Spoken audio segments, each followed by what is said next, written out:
All right, Mr. Evans, ready to go? Yes, sir, Mr. Chair. I'd like to call to order a special city council meeting. The date is September 5th, and the time is 6:07 p.m. Madam Clerk, roll call.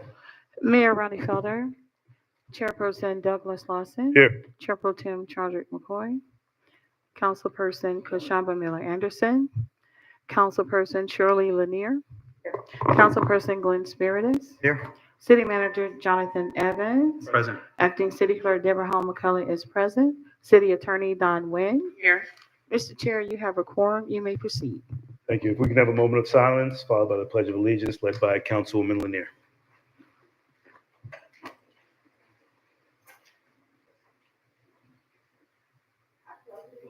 To the flag of the United States of America, and to the republic for which it stands, one nation, under God, indivisible, with liberty and justice for all. Do we have any additions, deletions, or substitutions to the agenda? No, Mr. Chair. Disclosures from the board? Motion to adopt? So move. Second. Motion been made and properly seconded. Madam Clerk? Councilperson Spiritus, Yes. Councilperson Lanier, Yes. Chair Lawson, Yes. unanimous vote. Thank you. No items on consent. We'll go into regular agenda. 9A. Ordinance, item 9A, ordinance number 4272, an ordinance of the City Council of the City of Riviera Beach, Palm Beach County, Florida, fixing the adjusted tax valuation of real property located within the corporate limits of the city, levying a tax on real property and tangible business personal property located within the corporate limits of the city for the fiscal year beginning on October 1st, 2024, and ending on September 30th, 2025, fixing the millage rate of 8.2850 mills thereon for said year, that the millage rate of 8.2850 is 8.96% higher than the rollback rate of 7.6035, providing a severability clause and providing an effective date. Mr. Chair, we do not have any comment cards on this item. The acceptance of comment cards on this item is now closed. Motion to adopt ordinance? So move. Second. Motion been made and properly seconded. Mr. Evans? Good evening, Mr. Chair and members of the board. This item before you today is to seek the approval of the City Council for the purposes of facilitating the millage rate that will in fact fund the budget. So I do want to get into a couple of slides that are present on your screen. And this looks at the millage rate. The millage rate is effectively the tax rate. You did hear the city clerk communicate that the rollback rate is 7.635 mils. The rollback rate reflects what a rollback would be if you wanted to generate the same amount of tax as ad valorem revenue from previous years. What staff is presenting and what is in your proposed budget is a millage rate of 8.2850 mils, which is slightly lower than last fiscal year's tax rate of 8.3500 mils. The difference as it relates to revenue collection associated with the two millage rates, the 8.2 and the 8.3, is roughly about $544,000 minus approximately $100,000 that would be remitted to the CRA. The budget is balanced with a millage rate of 8.2 mils. And I do want to also place the attention to the board. If you look at back in fiscal year 2015, when the millage rate was 8.9 mils, if you look at from that year all the way to 2025, that 10-year period, if the city would have maintained the existing millage rate at that rate, and you have a statutory cap of 10 mils, if the city would have maintained that to present, it would roughly be about $30 million of additional revenue that the city would have received over a 10-year period. The reason that staff has put forward a reduction in the overall millage rate is because we can anticipate that in the future, the city council will authorize the bond issuance associated with the items that were approved by the voters to the tune of approximately 68%. I think voters approved the 3 bond issuance for the municipal police station, the fire station and parks and recreation amenities. To show how it will in fact impact our residents in our community, I do want to show you that if a property had a gross taxable value of about $250,000 and received a homestead exemption of $50,000, their net property value would be $200,000. And then you can see that roughly out of that, 40% of the overall tax bill is what's remitted to the city. So in this particular case, you'll see about $1,600 that would be provided to the city for the provision of government services.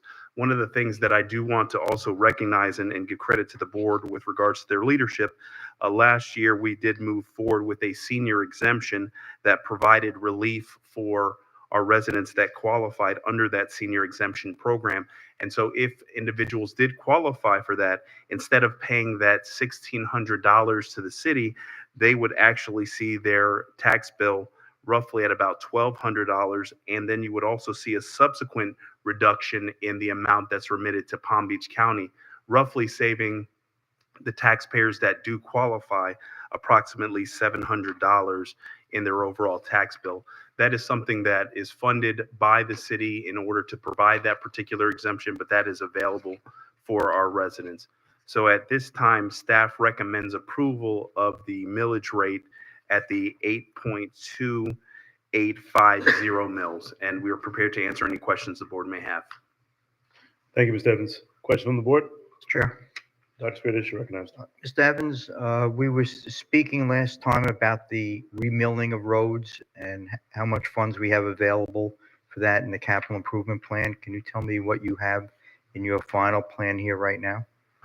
Mr. Chair, if I may. You're recognized.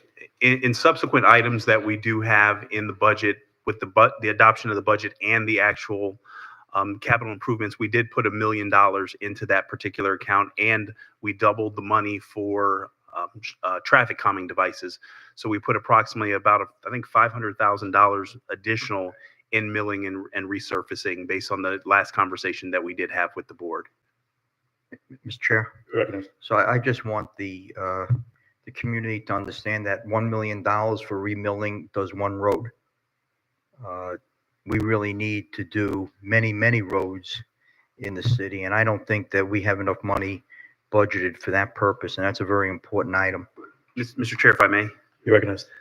That money is in a general pot of monies, so there has not been roadways identified associated with that $1 million. That would be something that we would obviously bring back before the board for a public solicitation and then the identification of roadways. But there is other monies that when we get into our capital budget that has been set aside for specific neighborhoods throughout the city. So there's not just $1 million for roadway projects. There's more than $1 million for, that's just milling and resurfacing. That's a general pot of monies that we have for our community. But we do have specific projects that are in here that are roadway, milling and resurfacing, signage and drainage improvements and the like. So there is more monies than the $1 million. That's just in a general pot. Mr. Chair. You're recognized. Okay. Mr. Evans, I see Lakeview Park under the capital improvements plan. You had $500 and some odd thousand put aside, but you said that was in progress, and you have zero budgeted for 2025. Mr. Chair, if I may. You're recognized.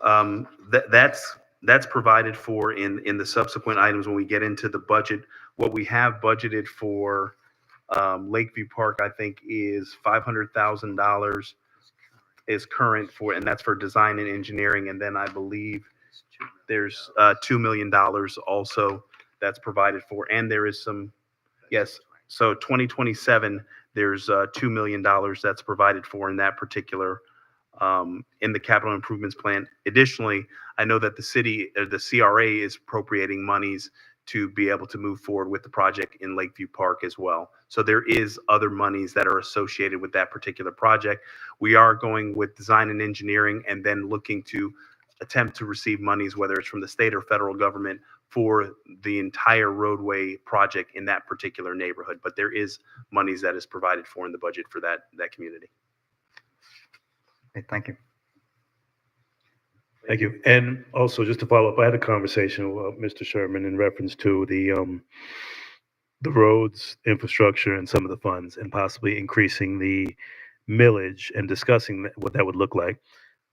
Revenue, Mr. Sherman or Mr. Evans, if you could address exactly what amount, if we went back to the 8.35 millage, what revenue would be coming directly to the city that we could use for infrastructure cost? Mr. Chair, if I may, You recognize? the net proceeds that would be received to the city, to the general fund, would be $468,000. Okay. And 460? Mr. Chair? Go ahead. Yes, 460,000. And as you said, Dr. Spiritus, that wouldn't be enough for even one road. So even with the increase of the millage, my concern is that we need to start aggressively addressing all the infrastructure needs, roads. We'll talk a little bit more when we get to UD about the water. And I'm concerned with the fact that we only have a budget of a couple roads this year. And how do we do that? Where do we generate the revenue funds? Previously, you spoke about the fire assessment, Mr. Evans, and pulling funds from the fire assessment. Have we contemplated revisiting that? Mr. You recognize? We as staff did bring that item forward, and unfortunately, it was not successful. If it is a desire from the board to effectively move in such a direction, that's something that we can look to bring forward. We do also want to note that when the fire assessment did not proceed forward, we lost about $2.6 million in revenue because we had to utilize other revenue streams for the purposes of funding the municipal fire stations that we have in place. And actually, if we did have that fire assessment in place, we would not have needed to go out and facilitate a bond issuance for Fire Station 86. We would have been able to have the additional capacity associated with that revenue stream. Okay. So to that point, we're willing to entertain that if it's the pleasure of the board, but that $2.6 million could have been $2.6 million that could have been invested in a myriad of different things at the board's direction, but we are prepared and willing to bring that forward if it's the desire of the board. Parking revenue, I have a question in reference to that. Parking revenue, for our parking study that we completed and the ordinance we passed for paid parking, where can we allocate that parking revenue that we would be able to generate? Would that be able to go into infrastructure, roads, repairs? Mr. Chair, if I may. You recognize? The monies associated with that can go into mobility and into parking and to address anything that is intended to support the parking enterprise. Also, I'm not sure if the board's aware of, I believe it's House Bills 479 that talks about impact fees and the fees that are collected by the county associated with impact fees. Local jurisdictions traditionally haven't been able to have access to that, and it looks like now we'll be able to have some additional access to those impact fees monies associated with infrastructure. So staff is doing some additional research and looking to bring an item before you. So there is probably some more monies that will be able to be allocated for transportation. Lastly, that additional $460,000, if we did decide to increase the millage to the 8.35, would those additional dollars be able to be directly allocated to a possible infrastructure GO bond and make payments for the GO bond payment if we decide to bond some additional funding for infrastructure? Mr. Chair, if I may. You recognize? You could certainly pledge that revenue towards the buy down of any of the general obligation bonds if that's something that the board wishes to do. You can allocate that to additional capital projects. You can really that's general revenue, so it is the most flexible revenue stream that is available to the board for its allocation. I think my concern and my sentiments echo what my colleague Dr. Spiritus has said, that I just want to make sure that we're addressing some of these infrastructure needs and milling these roads and redoing some of the pipes under these roads. We're going to have to do the entire community since they haven't been addressed in years. So how can we find creative, constructive ways of how to find the dollars for it? And it's just trying to answer every question, because the only responsibility that we have as a board is passing a balanced budget annually. So we're trying to make sure that we find the money to get this done. Additional questions? Dr. Spiritus, you recognize? So I agree with the chair. I think that probably we should go back to last year's millage rate, pick up that $400 and some odd thousand dedicated to GO bonding, We just need so much work here, infrastructure-wise. This is just the tip of the iceberg. We have to really, really work very, very hard with the state and Washington to bring in those state and federal funds.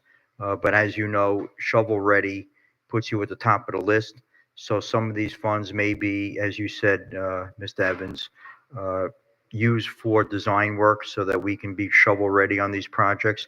But I don't think this is the right time to lower the millage rate. I think we should maybe consider that next year, but I think we just have too much to do right now. Councilman here?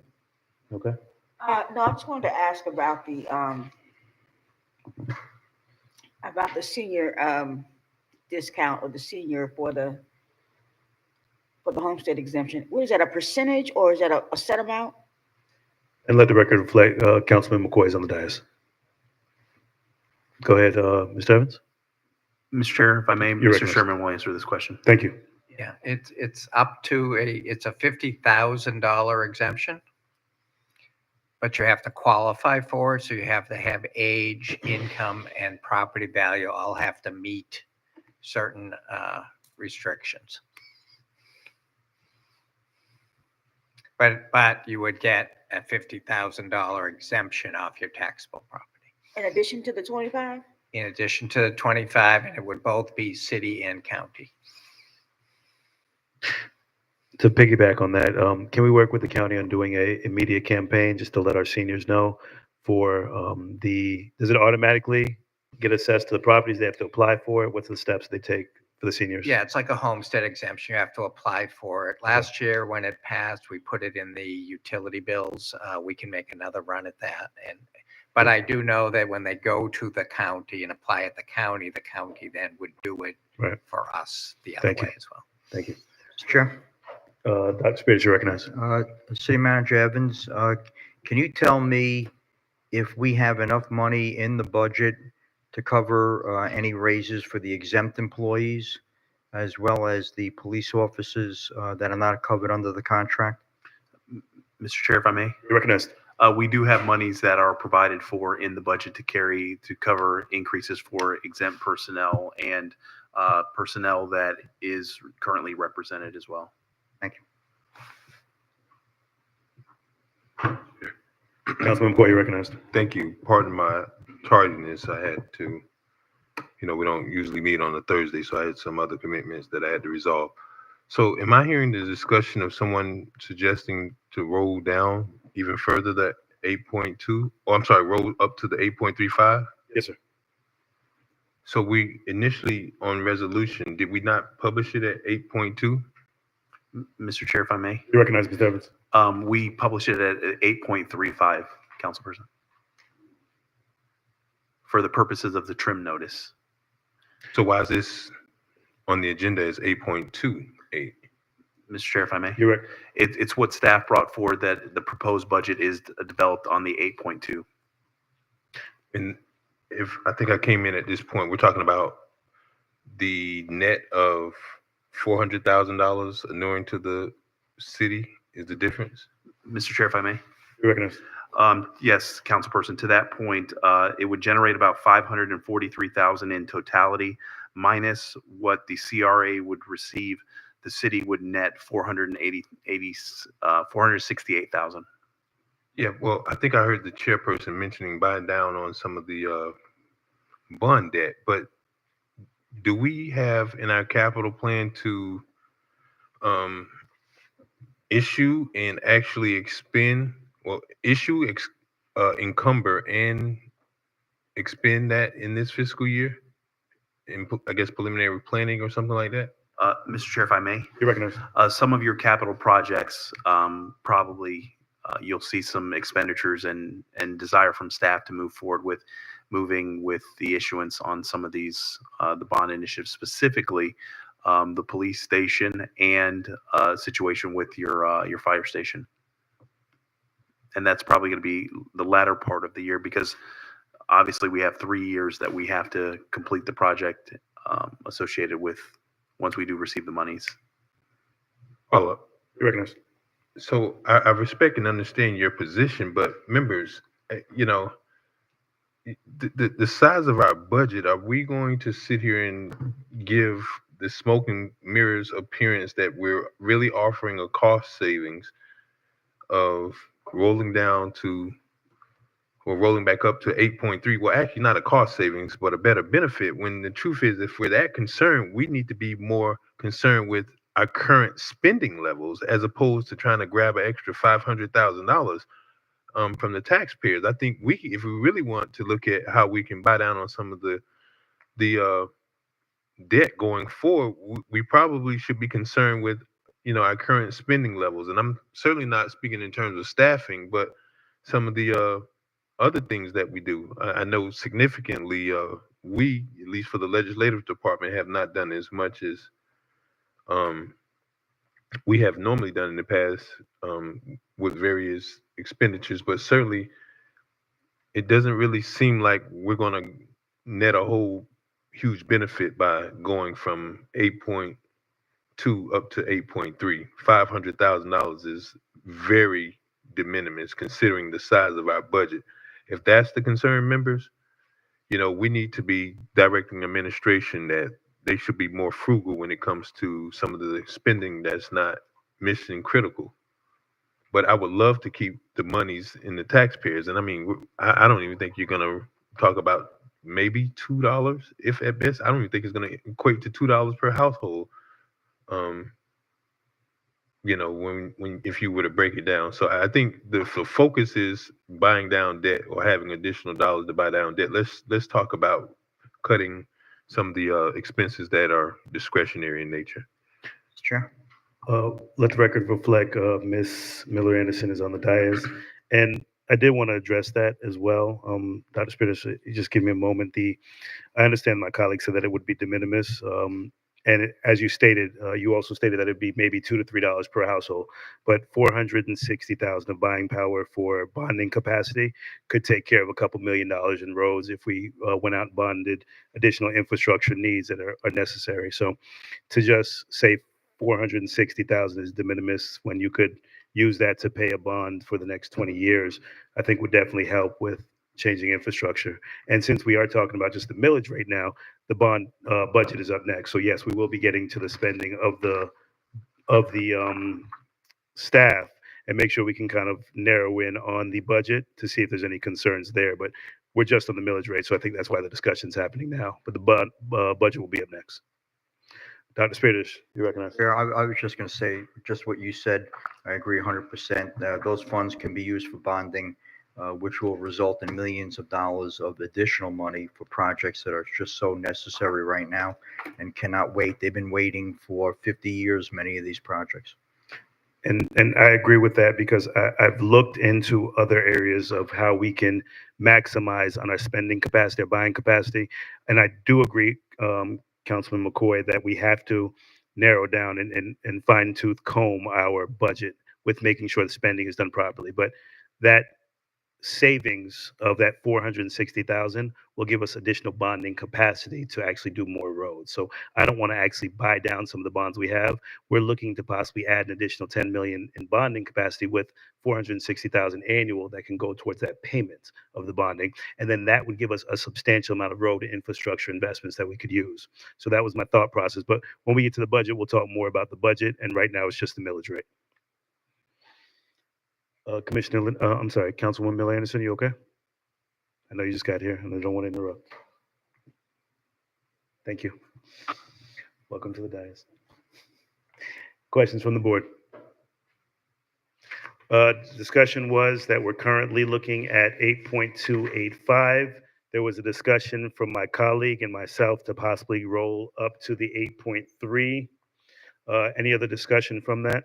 Mr. Chair, Dr. Spears, you're recognized. I make a motion that we change the millage rate to 8.35. Second. Discussion? Yes, Mr. Chair. You're recognized. Not exactly germane to that. I understand your position. When do we expect second reading? Ms. Evans? Mr. Chair, You're recognized. September 18th. So why not, do we not have to adhere to the 15-day notice? Mr. Chair, if I may. You're recognized. With regards to the passage of the budget and the adoption of the millage rate, there's a different statute that speaks to the notice requirements for the budget and the budget hearing, because we can't conflict, of course, with the county and the school district. Sure, but any other ordinance, I mean, I think 166 of the Florida statutes covers adoption of ordinances altogether. Why wouldn't this still be applicable, both statutes? Because, I mean, if you're talking about,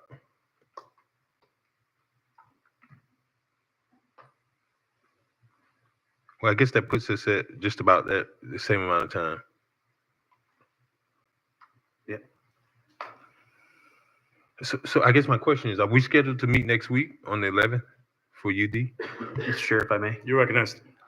No, we're not scheduled to meet next week for the UD. UD will be on the September 18th meeting. I believe your CRA is scheduled to convene next week. Okay. Thank you. Thank you. Madam Clerk, do we have any public comment cards? Mr. Chair, we do not have any public comment cards on this item. Okay. Discussion was a motion amendment to change the millage rate to 8.35. Additional discussion? Roll call, Madam Clerk. Councilperson Miller Anderson, No. Councilperson Lanier, Yes. Councilperson Spiritus, Yes. Chair Pro Tem McCoy, No. and Chair Lawson. Yes. That item passes with Councilpersons Miller Anderson and Chair Pro Tem McCoy dissenting. Thank you. Madam Clerk. We are on item 9B, ordinance 4273, an ordinance of the city of Riviera Beach, Palm Beach County, Florida, making appropriations and establishing a budget for the fiscal year beginning on October 1st, 2024, and ending on September 30th, 2025, providing a severability clause and providing for an effective date. Mr. Chair, we do have one public comment card on this item. The acceptance of public comment cards on this item is now closed. Motion to adopt. So moved. Second.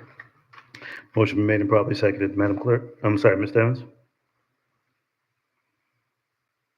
Mr. Chair and members of the board, Mhm. I think we're having some technical difficulties here, but nonetheless, we'll verbalize this part of the presentation.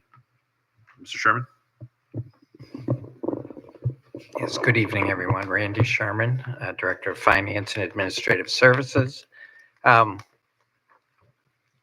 we're going to start with the general fund budget. I can skip the first bullet because that was talking about the millage rate, so we'll skip that. But we will need some, before we depart tonight, we will need some clarification on how you would like us to appropriate in the budget that $468,000 that you just voted on. So just do want you to know the budgets do include a number of personnel requests that, again, we will go through as we move through the presentation. But there are funds in the contract for all 4 labor union agreements that are settled. We have added the $1 million for the dune restoration, which was the agreement that you just entered into last month with the county. We have added the funding that we discussed last week for the READ program at $250,000. We have added $100,000 for nonprofit financial assistance, and we have added $25,000 to assist with the PAL program.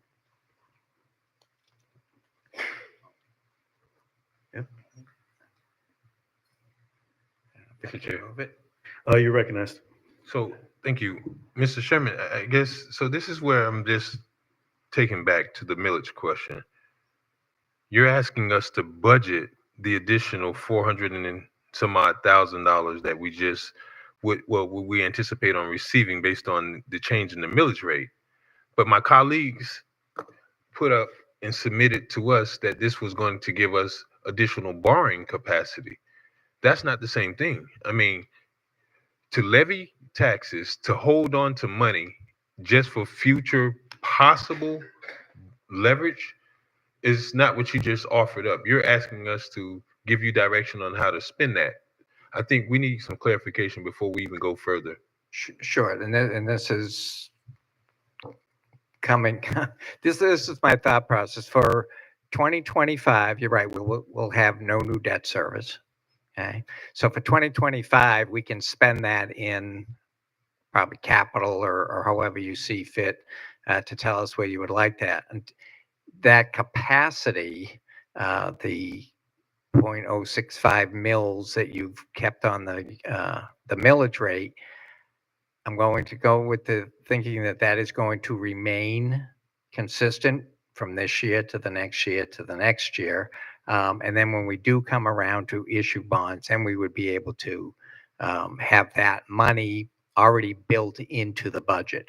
But until that time, those dollars really, to your point, would really be available for capital infrastructure, pay-as-you-go type capital, if that's the desire of the board. Mr. Chair, if I may. You're recognized. Also, in the discussions with the board at the last workshop, you did talk about additional monies for traffic calming, sidewalks. These are monies that can be allocated and appropriated when we get into the capital budget, specifically in those different buckets that we have in the capital improvements plan to address some of the items that the board did talk about as part of your budget retreat. But we are going to need direction from the board, at least direction in, it can be specific, but in general, you can say that we want to make sure that those monies remain in the capital budget and not to be placed in operations. So there are associated with infrastructure projects. And so if, that's something that staff needs direction from the board in order to obtain clarity to make sure it's incorporated for your second and final reading of the budget. Follow-up. You're recognized. So, Mr. Evans, if that's true, I'm already looking at the capital budget and incorporating the additional dollars that we asked for traffic calming. So are you saying for other possible capital projects? Mr. Chair, if I may. You're recognized. Yes, we did increase the capital budget pursuant to the direction provided by the board, but if there is desire to see additional projects or additional monies in those capital items, that's another place to allocate the monies moving forward. Mr. Chair. Councilman McCoy, you're Sorry. still recognized. Members, this is what my concern is. If you build it, they will come. In this situation, if you will give it to them, they will spend it. So, I mean, just blindly saying we're going to take that additional 0.65 mils and increase it, I don't understand the rational basis to do that. Number one, property taxes have increased. So inherently more monies came into the city. So when that happens, inversely, we should be lowering the millage rate. But the body just took action, and I respect that decision to actually increase that millage rate to 0.65. And staff's first comment was, let me know how you want us to spend it. That does nothing for us in terms of leveraging the GO bond plan that was actually submitted as to the basis for it. So members, what I'm saying is, if you wanted to set forth an idea or a concept, then cool. But just to give staff the ability just to raise the millage rate to say, well, we'll find somewhere to plug it in, I just think that was, not the best way to go forward with doing it. I'm sure there's something we can always find. I mean, there's no shortage of things that needs to be done, but the budget was already built off of the 8.2850 mils, but to just, throw over $500,000 or almost $500,000 with good intentions and hope wasn't the best strategy for me. That's all I have, Mr. Chair. Thank you. Mr. Chair. The Spirit, you're recognized. So I make a motion that the additional funds that the city will receive of approximately $450,000 from raising the millage rate will be used for infrastructure bonding or infrastructure projects as per the board direction. So I would point of order, because it's not germane. We're on the operational and general revenue budget right now. So, I mean, he can certainly raise that issue when we discuss the capital plan. So I guess that was question in regards to the humanity of this. Mr. Sherman, you started to discuss the increase for $150,000 for this budget, but we're discussing the budget that was based upon staff's assessment of the 8.25. I believe that we can talk about the 460 when we get to that because the direction was based upon the board looking for additional buying capacity, spending capacity for capital projects. So I think the confusion came from when you threw that number out there when it has nothing to do with what we're talking about. So I think if we stay clear to what we're discussing, we can get through this budget, and then we as a board can decide on how to allocate these funds properly. And to your point, Councilman McCoy, it has to be properly allocated by the board and direction. So I think it was a great decision for us to increase that millage back to the rollback amount that was previously notated at, use that additional buying power to add additional capacity and additional infrastructure needs to our community, and we can address that when we get to that point. So as of right now, if we go through the budget based upon what was balanced and what staff has presented to us, the additional funding that we did provide, we can allocate that as a board. Are we okay with that?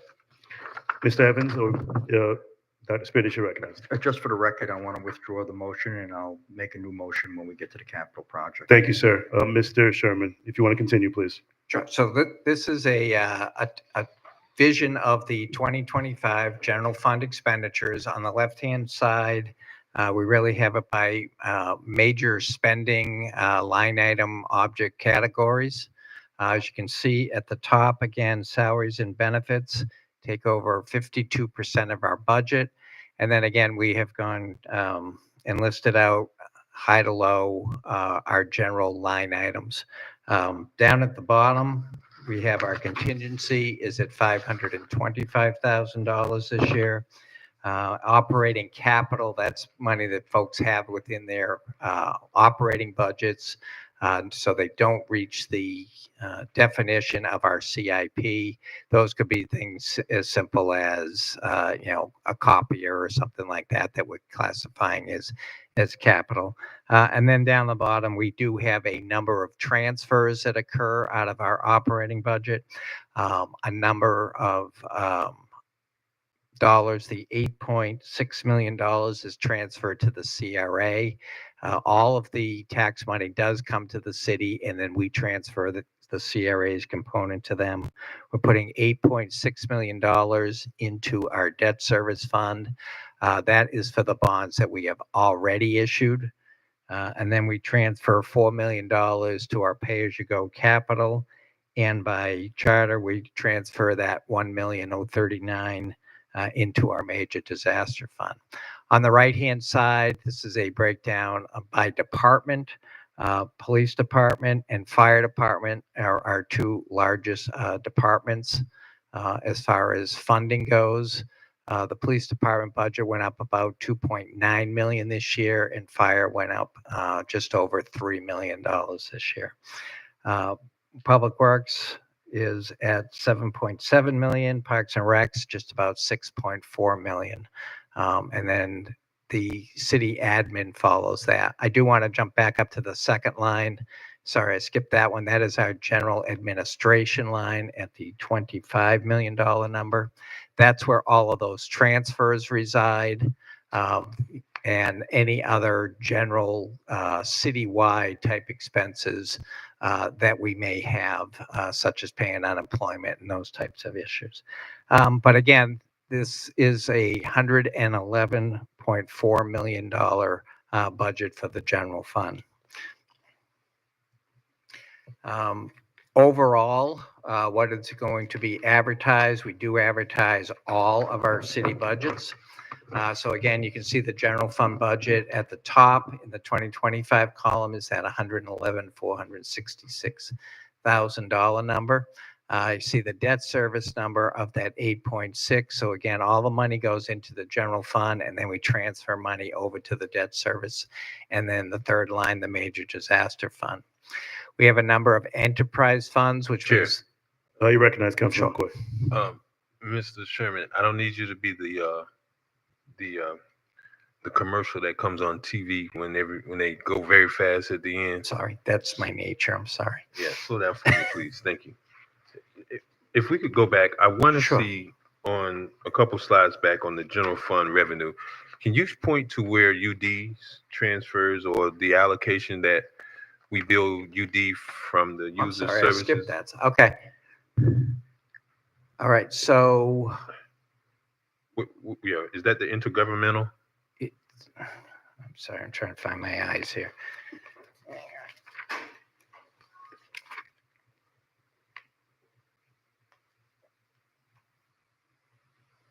So, yeah, I'm sorry, yes, it is the intergovernmental. They also, the bottom line, which is transfers in from other funds, does also include some money from the USD, but that is to reimburse the city for the pension obligation bonds that referred to the USD employees. But yes, that intergovernmental line, those are the transfers in from the marina, USD, stormwater. CRA contributes some money to that for our services. But yeah, that's what's in there. Mr. Chair, You recognize? so at some point prior to second reading, can I see what those, can we get a breakdown of what those, I guess, those enterprise funds are? Absolutely. Thank you. You good for me to move forward? Thank you, yes. Okay. So again, back to the overall budget that we're looking to adopt. It is $198 million. Right in the middle of the screen, again, are the enterprise funds. Those are the funds that are self-sustaining. So we have the utility district at $41.5 million. That does reflect the increase that has been, the rate increase been approved by the board to go into effect on October 1st. Again, then you have the utility special districts debt service fund of 5.5 million. And then we follow that with the marina, solid waste, stormwater, and parking.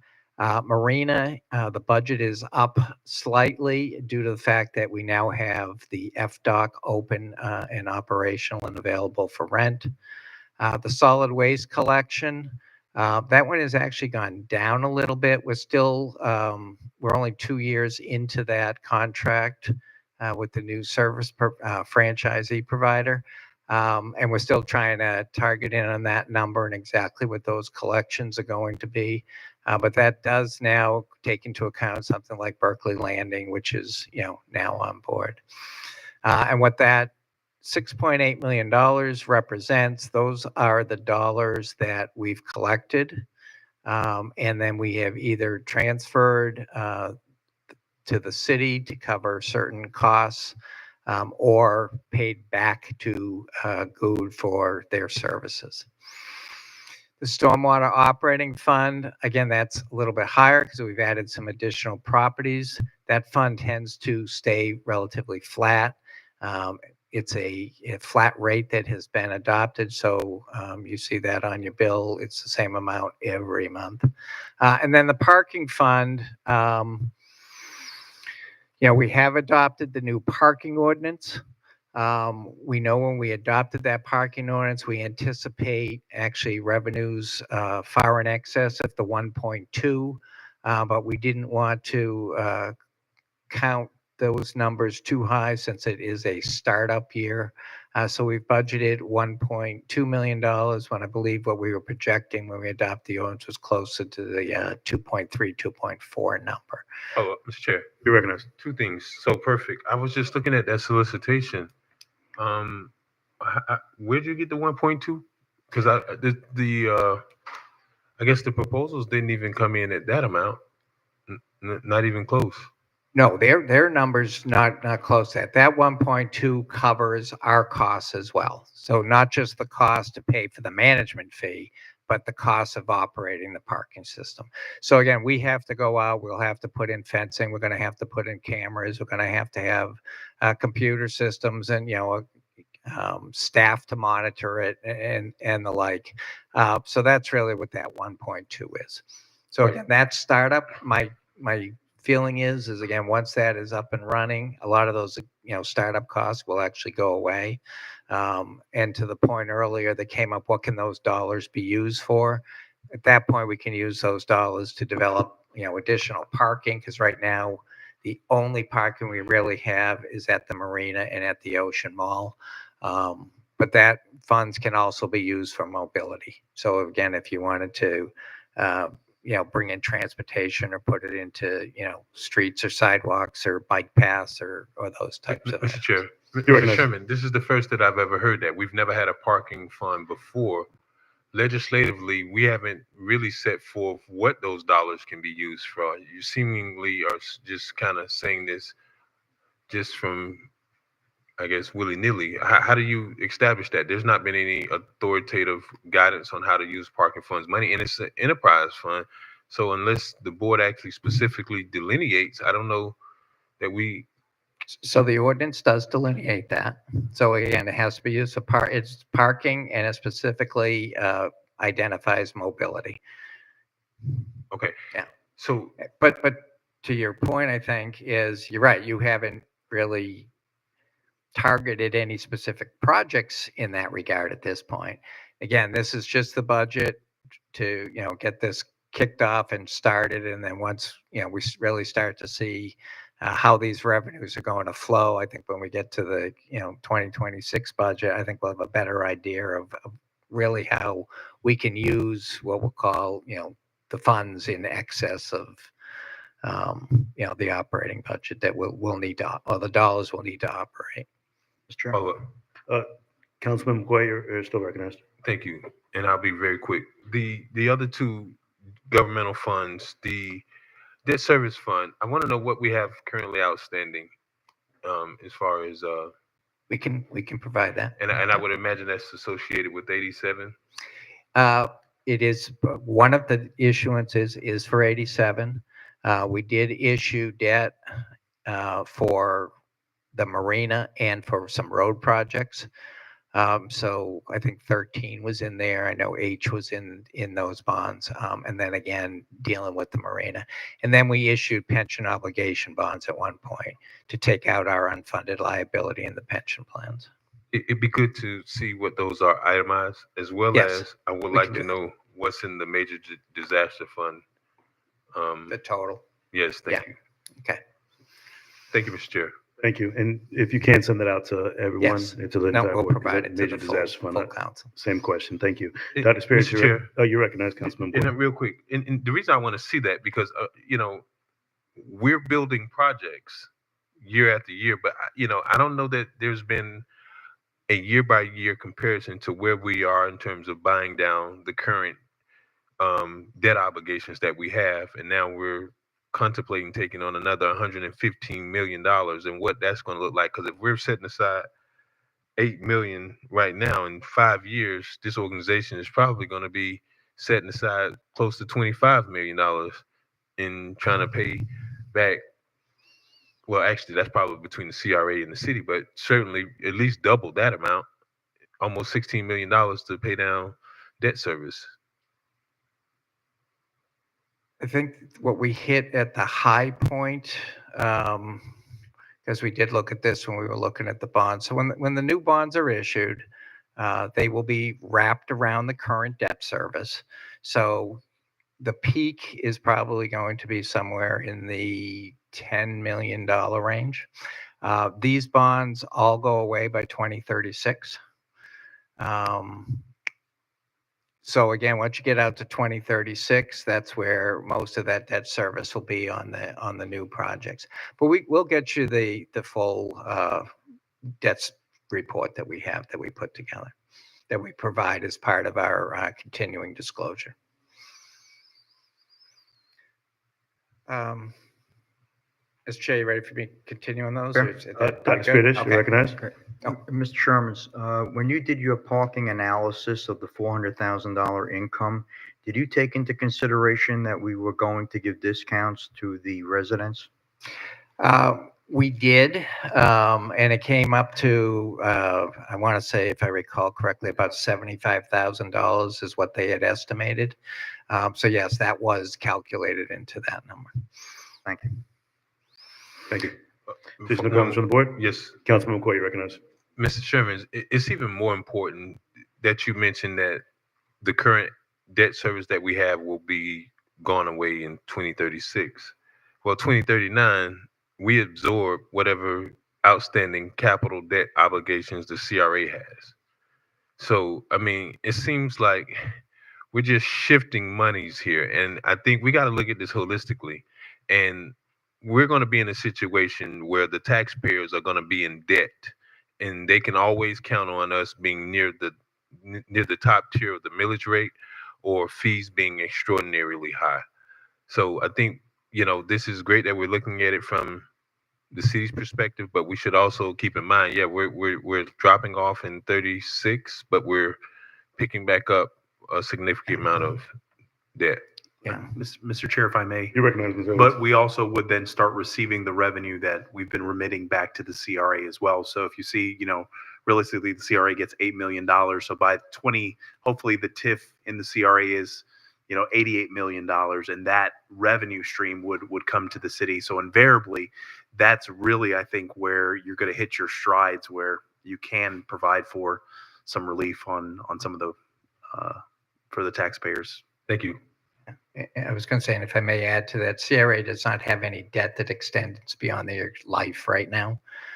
So that would be up to the CRA board to stay within their parameters. But our debt report does include the CRA. So when we provide that, you'll see the whole picture. Thanks, sir. Additional comments from the board? Mr. Chairman, if you want to continue, please. Sure. I just want to point out the last three items out there are the internal service funds. Those are the three areas where their service is really what they provide to the other departments. So we budget IT separately. We all pay IT for the services that they provide to us. Same thing for the fleet services, which is the last item up there. And then the general fund insurance, again, we all contribute. Each department has a line item for IT, fleet, and insurance. Those line items are then paid over to these funds, and then they operate and provide the service to the balance of the city.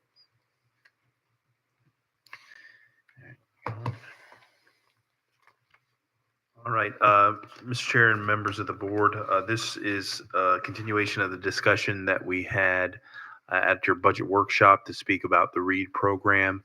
Staff is recommending inclusion in the budget of $250,000.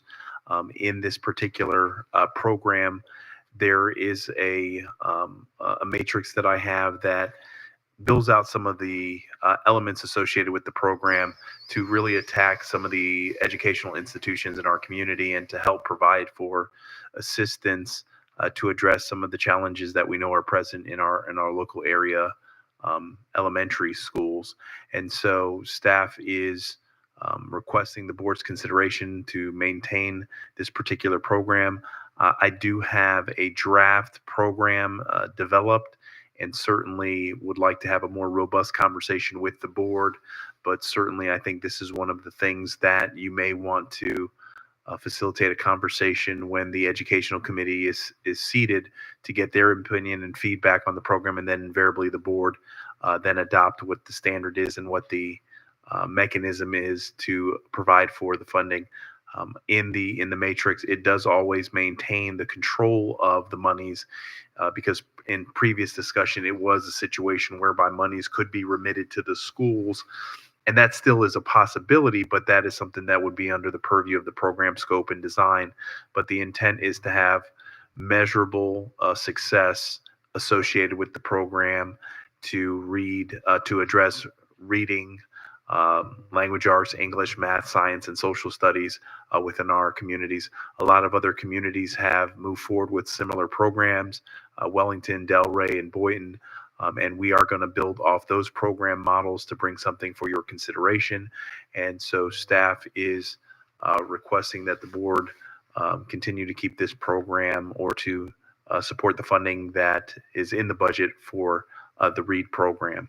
And I can answer any questions that the board may have or provide any clarity if necessary. When you, Ms. Evans, when you say that you're going to remain control of the funds, does that mean that we're going to be operating the program out of the city? Are we going to be facilitating or working with organizations to handle some of the things that we're outlining in here? What does this look like? Mr. Chair, if I may. Do you recognize? This would not be a situation where we would allocate this money directly to certain schools. This would be a program that would be managed by the city of Riviera Beach. And if there is monies for specific targeted programs and activities in the school, it would be by virtue of a direct funding agreement, not a situation whereby the school gets the monies and then they allocate it appropriately. So it is a situation where the city is still involved. Also, the city does have the ability, if it's the board's desire, to put out a competitive solicitation based on the program scope and see if there is a private provider, whether it be a non-for-profit agency that can come in and provide what the board is looking to accomplish, and then report back accordingly. And then these monies also, we're looking to utilize it for the purposes of leveraging it against whether other philanthropic associations or other monies that may be available through the state and the feds in the respective departments. So it really provides for great flexibility, and it really goes down to what the board wants to see accomplished with the program and with the funds as to how we look to move forward with it.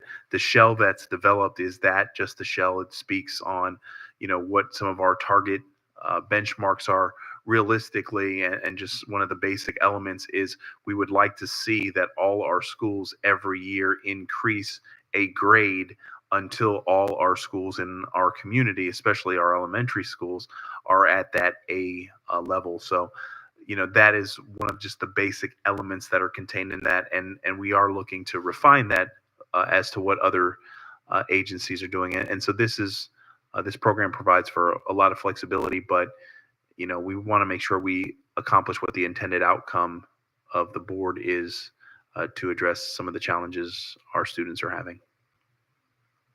Okay, so the competitive solicitation, what department is going to actually facilitate this program? Where is this going to be held? Mr. Chair, if I may. You're recognized. If this program is to move forward, this would be a program that would be administered similar to that as YEP. So it would be in the manager's office.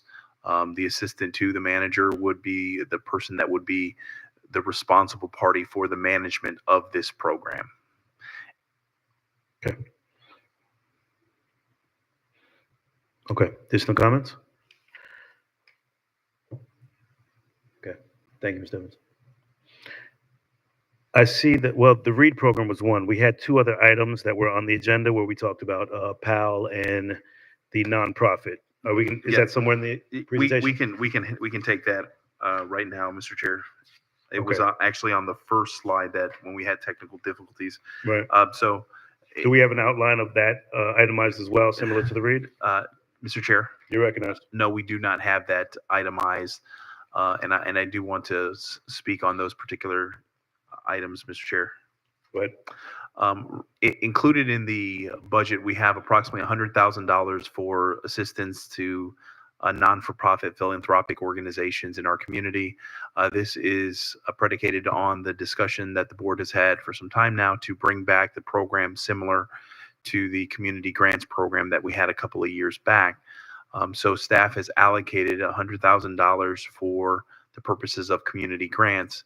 If it is the board's pleasure to set whatever the funding thresholds are, obviously that's well within your purview, but I can tell you from a program management and an administration perspective, the larger the grant, the easier it is in fact to track it, as well as make sure that the deliverables are accomplished as set forth by the board. But there is monies that is set aside for appropriation. We do have the assistant to the manager has developed a program, a draft program of community grants. And so we have the basic elements of the program. If it was a situation where the board wanted to move forward with the competitive process, we can probably get that queued up and on your agenda in the next 30 days because we already have the shell of that program for your consideration. Also, we have set aside $25,000 to assist with the PAL program. And so I've had conversations with the chief, and we did set aside monies that would be able to facilitate utilizing those monies to assist in PAL, Police Athletic League activities. So $100,000 for aid to non-for-profit agency, community-based non-for-profit agencies, and $25,000 for the PAL program. So When will you be presenting the tracking, accountability, and deliverables of the program that's currently built out for the nonprofit component? Mr. Chair, You're recognized. if this item is included in the budget, we can probably get it before your second meeting in October, maybe even sooner, but definitely by your first meeting in November. So my concern with that dollar amount and with the actual approach was that there's so many organizations across the board where previous years community benefits were coming from the waste management funds, and each board member was doing upwards of, I believe, $15,000 per board member. So I'm assuming that's where the estimated budget came from, around 100,000. Mr. Chair, if I may. You're recognized. The program, I believe, was $90,000 in totality. Okay. Yes. And then just the issue we've always had was the tracking and the accountability. There's organizations that nonprofit organizations that we've worked with. One was BBARB that talked about business development. It has support for small businesses. Sincere 2000. Those are different organizations that do mental health and nonprofit, and all of the different nonprofits. So those are few that I've had conversations with that want to receive support from the city to help with providing additional support in the community. I think this should be a good start. I wanted to see a little bit more, but I believe it's a good start because it's comparable to what we previously had. But it's just really having the deliverables and the accountability as to what the expectations are for each one of them. So when will that be in front of us, you said? Mr. Chair. You're recognized. I can anticipate that coming before your second meeting in October, first meeting in November. We can provide you the shell of the program in advance to that. So when you do have the discussion with staff, you can provide robust feedback so we can make the modifications and have it adopted by virtue of a resolution. But a lot of the heavy lifting associated with that program is complete. Okay. Thank you. Additional comments from the board? Thank you. Continue, Mr. Evans. All right. Okay, so I'm going to get into the personnel requests that are included in the budget.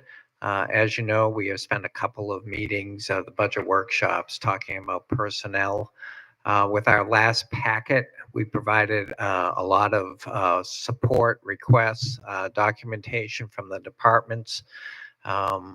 And this is where we ended up for what was included in the budget.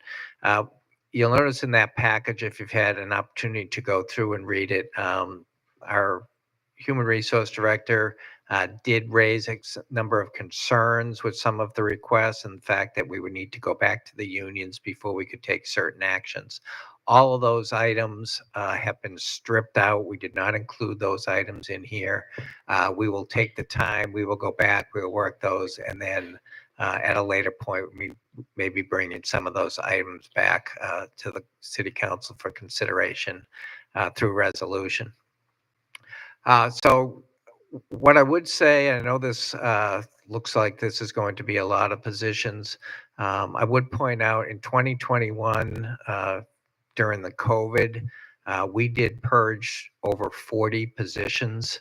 And what I do see coming from the departments isn't, is trying to rebuild their organizations. During 2021 budget period, if it was vacant, it got purged.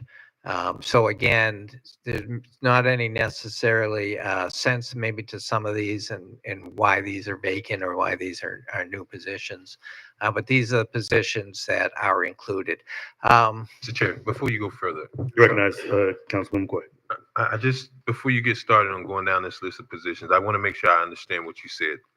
Before us is an ordinance to adopt the general fund budget. And you start off on this personnel slide by discussing that administration, including the human resource director, felt it was appropriate to have conversations with the unions. And you're going to do that, and you're going to come back and add back some of those positions by way of a resolution? Some of them are, again, more reclassifications, again, deleting one position or adding another position. There won't be any dollar impacts, or if they are, they'll be minimal, and we'll have to show you where the funding is coming from. But Mr. Sherman, yeah, we need. Thank you. Okay, That's what I wanted to. Okay. But I guess I'm just trying to ask a process question here. So we're adopting an ordinance that set forth the whole entire general fund budget for the city by ordinance. But we're inherently going to now, later in the year, after having conversations with the union, use a resolution to, in effect, amend an ordinance. Again, you're not going to use the resolution to amend the dollar amount, which is what your ordinance is. It's going to amend the budget. So we look at it when you're adopting this budget, you're adopting each department's personnel complement, and what those departments represent and tell you that they're going to accomplish next year. So yes, we would come in and we have done this. We didn't do one in 2024, but typically every year we come forward with any personnel changes that we see fit during the year. Well, You recognize? so, like, for instance, I know specifically we had this conversation about, at least I know certainly it was brought up initially in the police department about the personnel staff needed to be the real-time crime center personnel. Right. Help me understand, because you're basically netting $20,000 by removing, or I guess you're actually, you're expending additional $20,000 by adding a major and reducing a sergeant position. But how do you now later, after having a union discussion, can reconcile adding a whole nother manager position to the budget without having a fiscal impact? And that'll have to be part of the discussion that staff has before we bring it back to the council. I mean, you're right. All of those issues have to be worked out and reconciled, on the staff side before we can bring anything back. So in that particular case, the situation with that is we have a personnel classification study where the board has adopted all of the positions that the city has.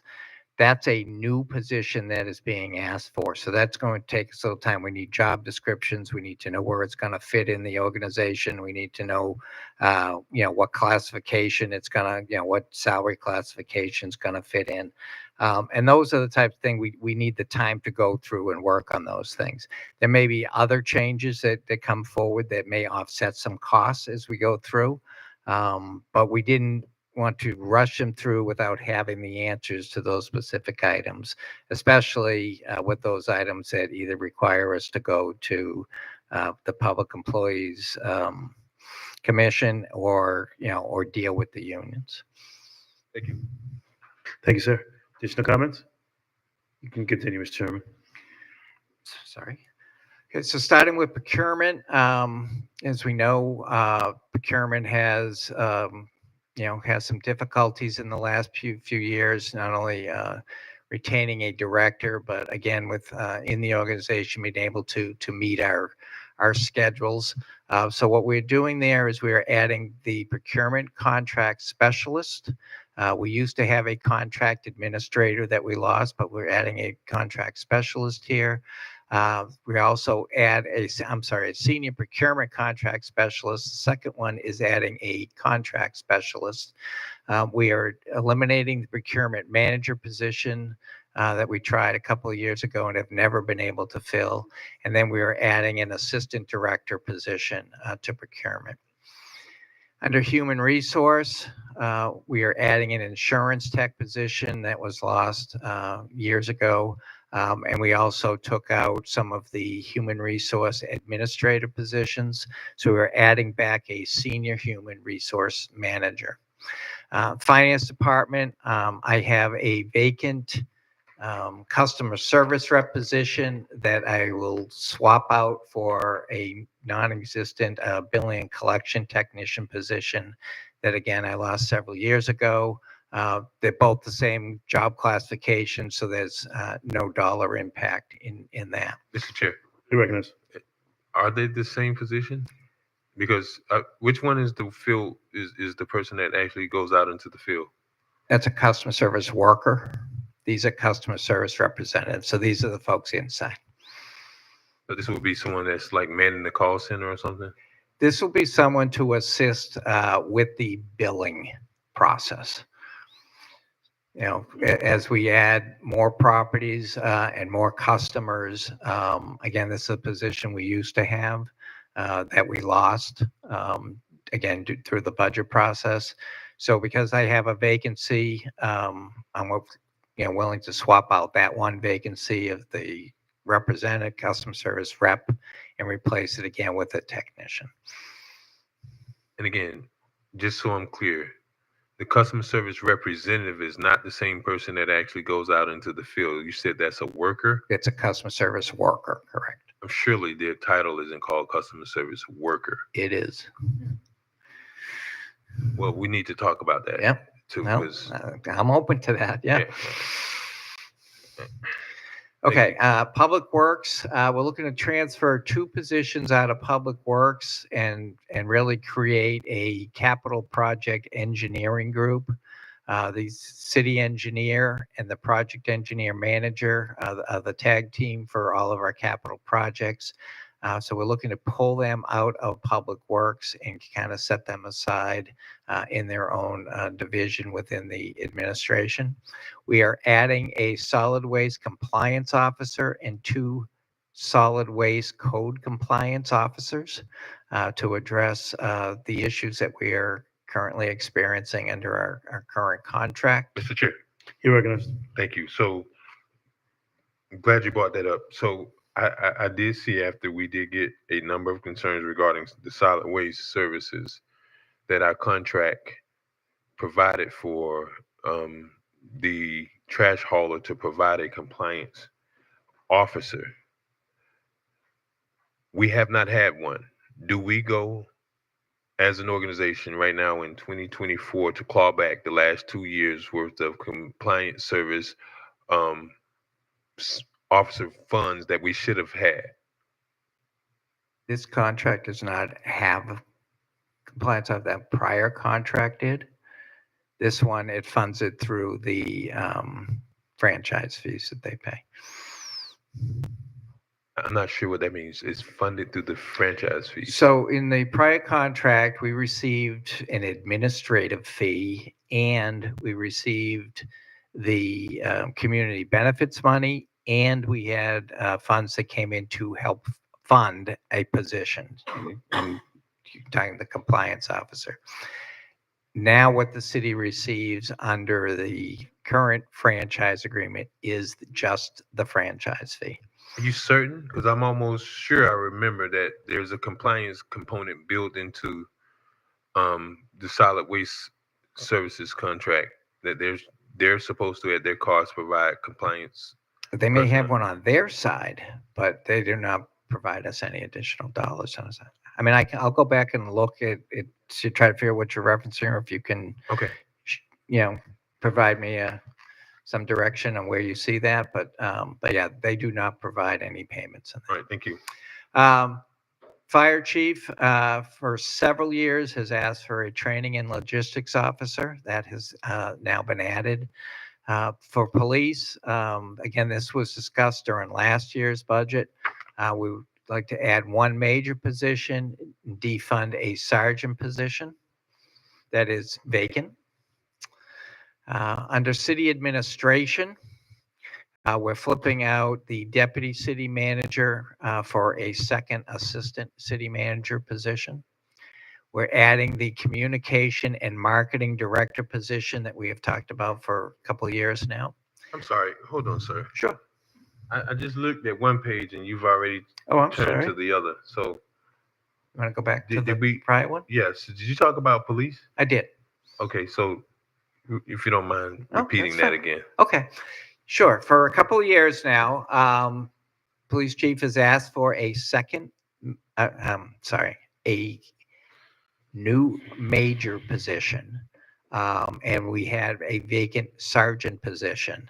So he would like to add the major and delete the vacant sergeant position. Right. So I guess while I was turning back, I was looking at, did I not see that there was a $2 million increase in police budget? It's 2.9 million, yes. Okay. So what about, I believe it was the position that we previously seen about the manager position, why wouldn't that be suitable? Is there something specific related to the union that can't be added into this budget? Again, it's a new position that's not in our current personnel complement. So in order to bring a new position in, again, there's a process. We have to get a job description. We have to get the market value, and it's a process to build all that out. Okay, thank you, Mr. Sherman. I'm very aware of Okay. that, but I'm asking for the monies to be there right now. 6 o'clock yesterday, you know what I was doing? Calling the cops right at shift change because I was witnessing a crime in action, right? And I know we have some critical needs that we have to address. I would like to see that we have someone in that position, and I would like to see that we get it funded. The process we can work out, but I want to see that we can get it done because this is the very reason I asked that question. How can we adopt an ordinance today, but then go back and use a resolution which is subordinate to an ordinance to then, in effect, modify, a resolution to modify an ordinance? So that's why I'm asking for the funds to be set aside today because I was very surprised that the health fair to actually meet the communication officers who know me because I call the police so much, and I had never even met them before. So I think it's important that I want to make sure that we're able to put that back in there. In fact, I actually came expecting to have a robust conversation on that. So what do we need to do in order to put that back in there? Because I know without going into the specific details and speaking about the city's security needs, I would like to have that conversation with the board. Mr. Chair, if I may. You recognize.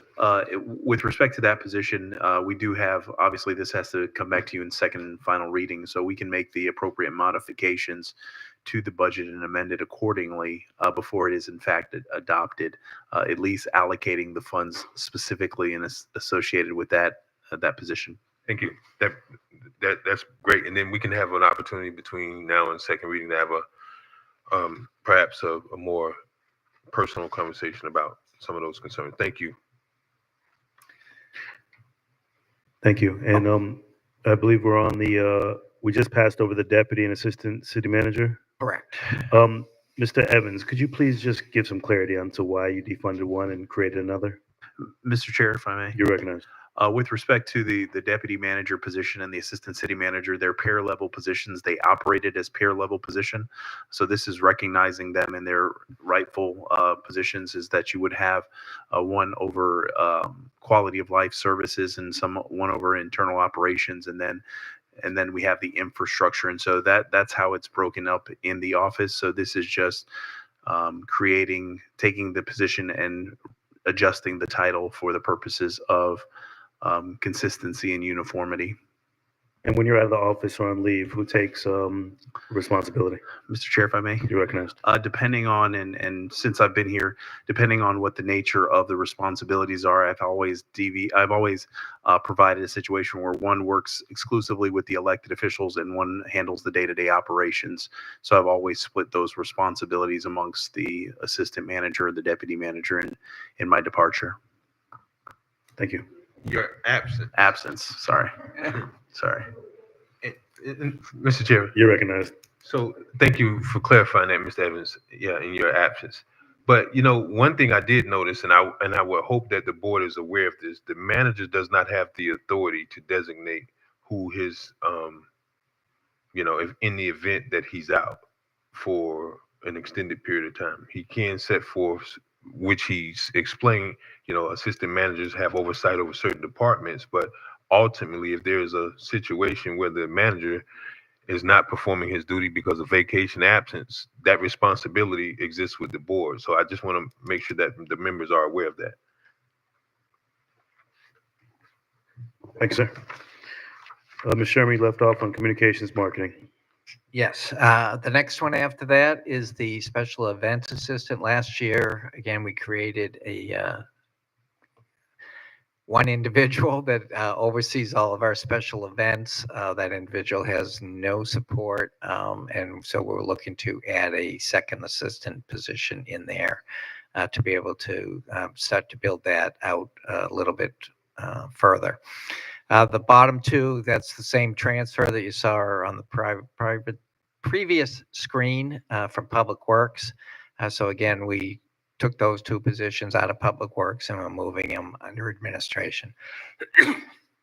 Excuse me. For development services, as you know, we had two code officers that were funded through CDBG funds, so it was grant funding. That grant has expired, so we would like to add those two code positions into development services so we don't lose that function. We have also added a long-range planner position under development services. Development services does have the third one down does have Permatex, and they do have BTR specialists. Again, they are both in the same pay grade. We did run this by the union. We would like to combine those two positions so that we can again get some backup, and each has their high work periods, and again, hopefully they can cross train and help each other out in that regard. Deleting the GIS coordinator position, we have been carrying this position vacant for probably 5 years now. We are unable to fill that position. So what we have done is we have provided funds for contracting out that service and eliminated the in-house position. Mr. Chair, You recognize? Mr. Sherman, but there is still currently one GIS position in development services, correct? Yeah, Mr. Chair, if I may.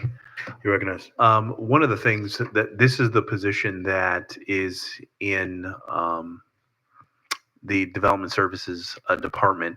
One of the things that you can anticipate coming back before you is a situation where we look to have the GIS housed in the utility district, specific because of most of the infrastructure and all the infrastructure. That's a heavy infrastructure related department. So the GIS position is going to be repopulated, you'll see, in the utility district, as well as you may see a situation where monies is provided for in a contractual agreement in the capital projects division for the GIS services. The challenge associated with those positions is we keep somebody for probably about 8 months. They learn all these unique tools and techniques with the GIS systems, and they are poached by private sector entities or larger entities. So it is very hard to keep persons in those positions. And so invariably, that position is one of the ones that is going to have to come back in another form and probably reclassified, because the costs associated with those positions have gone up exponentially because of the need for more data and more information. But you probably will see it come back at the utility district, and they will have coordination efforts, obviously, with the development services department and the other departments, infrastructure departments, but also some monies or another position that comes up in capital for GIS. Thank you. Continue, please. Sure. Thank you. Okay. On the left-hand side for the utility special district, we received requests for 4 positions. So we have 1 senior utility engineer now. We are looking to add a second. We are looking to add an additional water plant mechanic. I guess 5 positions, because we have 2 water sewer maintenance mechanic positions that were requested, and 1 operations technologist. We added an operations technologist last year. It remains unfilled, but through their evaluation, they believe there's 2. And really, again, what that is, that's their in-house IT position. We have also added, sort of as a placeholder, that $460,000 to give us around $1 million of personnel. As we have U.S. Water over there and they're reviewing our operations, should they come forth with any recommendations for any additional positions, again, we wanted to make sure that we had those funds available to add those extra positions. On the right-hand side, again, our internal service funds. As you know, we've entered into an agreement with Enterprise for our vehicles, not only for purchasing, but also for maintenance. So we have defunded 4 vacant positions that we had in our fleet, which leaves us with the 1 mechanic. And then we would like to add a maintenance technician. Again, somebody that can help the mechanic. Again, we do have small engine items such as lawnmowers that will still need to be maintained in-house. So that's why we'd like to replace those 4 vacancies with that 1 maintenance position. And then the final items are in the IT department. Several years ago, we created a position called the Tyler, which is the software that we use, and security specialist. It's been very difficult, again, similar to some of our other positions, to find somebody that kind of can serve in both capacities. So what we'd like to do here is add an ERP specialist, just someone who will deal with our software, and then add someone who is just dealing with security. So in essence, splitting this position that we put in that is currently vacant into 2 positions. Mr. Chair, You recognize? thank you. Mr. Sherman, if we can go back to the utility district. The first one is a senior utility engineer. Is that an actual licensed engineer? Mr. Chair, if I may. You recognize? Yes, that is a licensed engineer. What is he in, like college or something for that kind of salary? I mean, well, actually, that's not even the salary. That's the total cost. So, I mean, I'm So, really not yeah. understanding this. Yeah. So, Mr. Chair, if I may, You recognize? with respect to some of the ranges of these respective positions, we've had some internal conversations, and we did provide the the PEPI study to the board. The HR director, the finance director, and I have had conversations with respect to the compensation and classification study that we are looking to bring forward to this board for consideration. Obviously, if the board moves forward with that study, these positions would effectively change as it relates to the amount.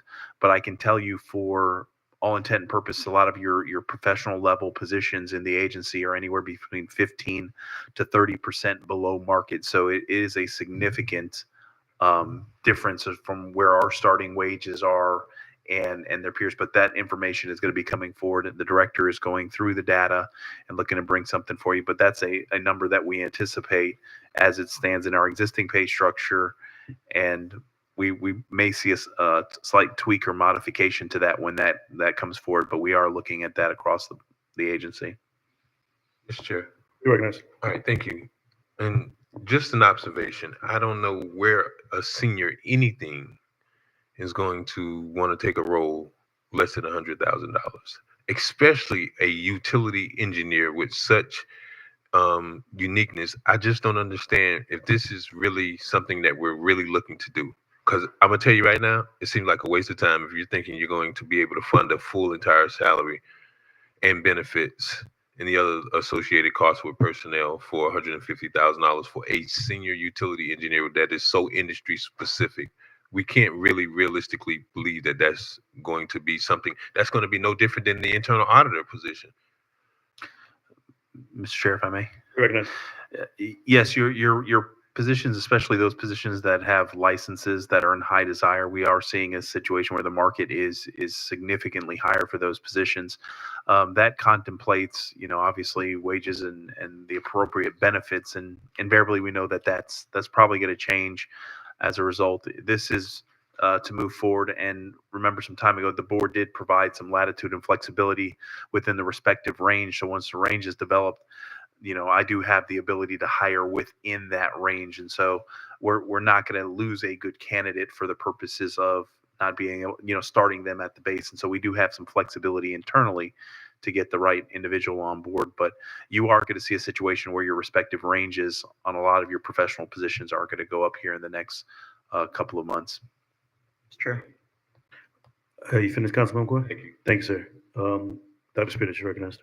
Evans, so then you have the ability to move funds from the $460,000 and move it up to the senior utility engineer. That's going to be an environmental engineer, I assume. And you're definitely going to need $250,000 for that position. Mr. Chair, if I may. You recognize? The individual that will be, it's more capital infrastructure related. To your point, if that was the skill set we were in fact going after, you would be paying, above $200,000. But we are looking at what other utilities and what the going rate is for that, but we want to maintain competitively, but within the respective range. And so when the range is identified, and for instance, if we post this position from 105 to 155, I have the ability and the flexibility to hire within that range. Now, with the compensation and classification moving, you may see a situation where that position starts at 120 to 175, and then I may have some flexibility in there. And so that's part of the analysis that's coming for this board for consideration. Thank you. Thank you. Mr. Evans, you mentioned the PEPI study. When did you say it's coming before us?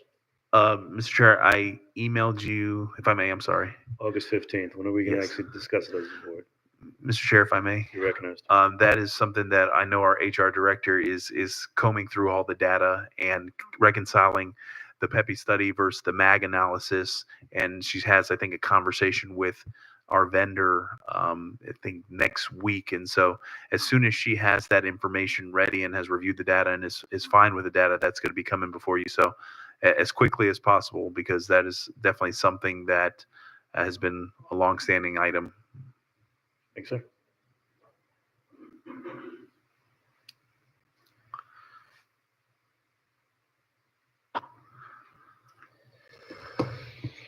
To finish up item 9B, going to just go over the enterprise fund budgets. On the left-hand side, we have the utility special district. As I mentioned earlier when we were going through the summary sheet, the budget for the utility district is $41.5 million. Again, this does include the rate increase that has been approved for October 1st. That rate increase is put in to cover inflationary costs and to be able to provide additional dollars into capital. So we have put additional dollars into our renewal and replacement fund. We've put additional dollars into our in-house, capital line items and professional services. And in this case, we have also put additional dollars into the salaries and benefit line item. Mr. Chair? You recognize? Mr. Sherms or Mr. Evans, I assume that after we approve the budget, you will send out a notice to all the condominiums advising them, and maybe all the homeowners advising them of what the utility district increase is going to be, because many of the condominiums are doing their budgets right now and they're going to need that information. Mr. Chair, if I may. You recognize? Yes, I just confirm Mr. Sherman will provide appropriate notification. Okay, thank you. On the right-hand side is the stormwater budget. We've talked about this budget for the last couple of years. Again, this stays relatively flat. So unless we have new construction, this is probably one of the simplest budgets for us to come up with on the revenue side. Again, we have added not only the AMRIT, but also Berkeley Landing. So again, we will see a slight increase in this budget. Again, I will point out, as you see, we've scraped up about $391,000 to put in the operating budget for capital needs. We have $400,000 in contingency, and as been pointed out a couple of times, that's not going to go very far when we start to do some street projects. This is one of those areas. Again, the last time we changed the fees, and again, they are a flat fee. The last time we changed those fees were in 2015. Again, we talked about this at a couple of our budget workshops. I know last year, this is one of those areas that I think we will have to come back with a rate study and see what these fees need to be if we want to again advance, repairing our infrastructure. Mr. Chair, if I may. You recognize? To add on to that, especially associated with stormwater, if you can go back to the next slide, Mr. Sherman. The stormwater, as I mentioned at your previous session, is three really important tranches: personnel, operating, and capital. And usually it's broken up equal, or a third amongst that. And you can see that the operating and personnel cost far exceeds the capital cost. And when you're talking about a stormwater utility, it should really be the opposite. And so, we are going to be looking at that operation a little bit more closely and see what we can do internally to bring back some solutions, because as a coastal community, we should be making sizable investments as it relates to stormwater, especially when it discharges into the Lake Worth Lagoon and the like. And so we are going to be looking at that. And so expect subsequent conversations with staff concerning that, because we do want to see larger investments in water quality improvements, especially on the stormwater side and the investment in capital. Thank you, sir. Quick question. Mr. Evans, I'm sorry. Is that McCoy? Councilman, you're recognized. Pro Temp. So, Mr. Evans, where are we at with our citywide assessment? I mean, seemingly they have been out probably 8 or 9 months at least. Mr. Chair, if I may. You're recognized. I believe that I've asked for that to be completed by the start of the fiscal year. So I know staff is working diligently with the provider. So hopefully we'll have something for your consideration here in October to give you an update on the water, sewer, and stormwater and roadway conditions. And this is just the general revenue. This isn't the actual capital for stormwater, correct? Mr. Chair, if I may. You're recognized. This is the stormwater fund. Yes, this is both. So this is your operational and this is the capital associated with any stormwater project. So you can see is if we were to go with any roadway project, of any magnitude, you realistically only have $391,000 to invest in a stormwater. So invariably, it's a situation where the general fund would have to, depending on the size of the project, have to be the other, close the funding gap, because there's not enough monies in the stormwater capital budget to fund a project of scale. And what do we generate? What is our revenue for stormwater annually? Well, it's that $4 million is what we're projecting for next year. That's the entire revenue. So we don't have any rollover. We expend everything every year. We try to, and again, that's just very tight on that budget. I mean, we may have the contingency left over if we don't do any capital work. But yeah, they're spending close to everything every year. That's pretty shocking, considering we got areas in the city that literally are adjacent to a canal, but the catch basins aren't even they're I mean, even we hear about it from our friends in the Western community in Lone Pine. I mean, they experience flooding. I mean, if you have 2.5 hours of consistent rain, they wouldn't even be able to walk out their door. So that's kind of concerning. And to the point of why I think we need to kind of focus in on where we can not exactly raise taxes, but try to figure out what's discretionary and focus on more of the things that we're charged with under state statute and our constitution, and not some of the other discretionary things. And I know there's a leisure part of, operating a city, but, life safety is most important. Police, fire, water, trash, stormwater, probably a couple other things, but that's what you absolutely essentially need, because not having an adequate stormwater system creates so many issues, especially for, talking about we're in the flood zone, that's even more concerning. So $300,000, you wouldn't even be able to hire a consultant for that kind of money. That's it. Thank you, Mr. Chair. Thank you, sir. Okay, on the left-hand side of this slide, we have the marina. Again, you can see in the bottom line, we've gone about a little less than $200,000. Again, that's because the floating dock F is now open and available for lease. We did strip out the contingency and actually put it up into the operating capital.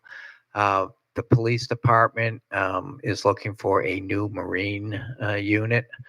So we're trying to provide funding to replace the current boat that the police department has.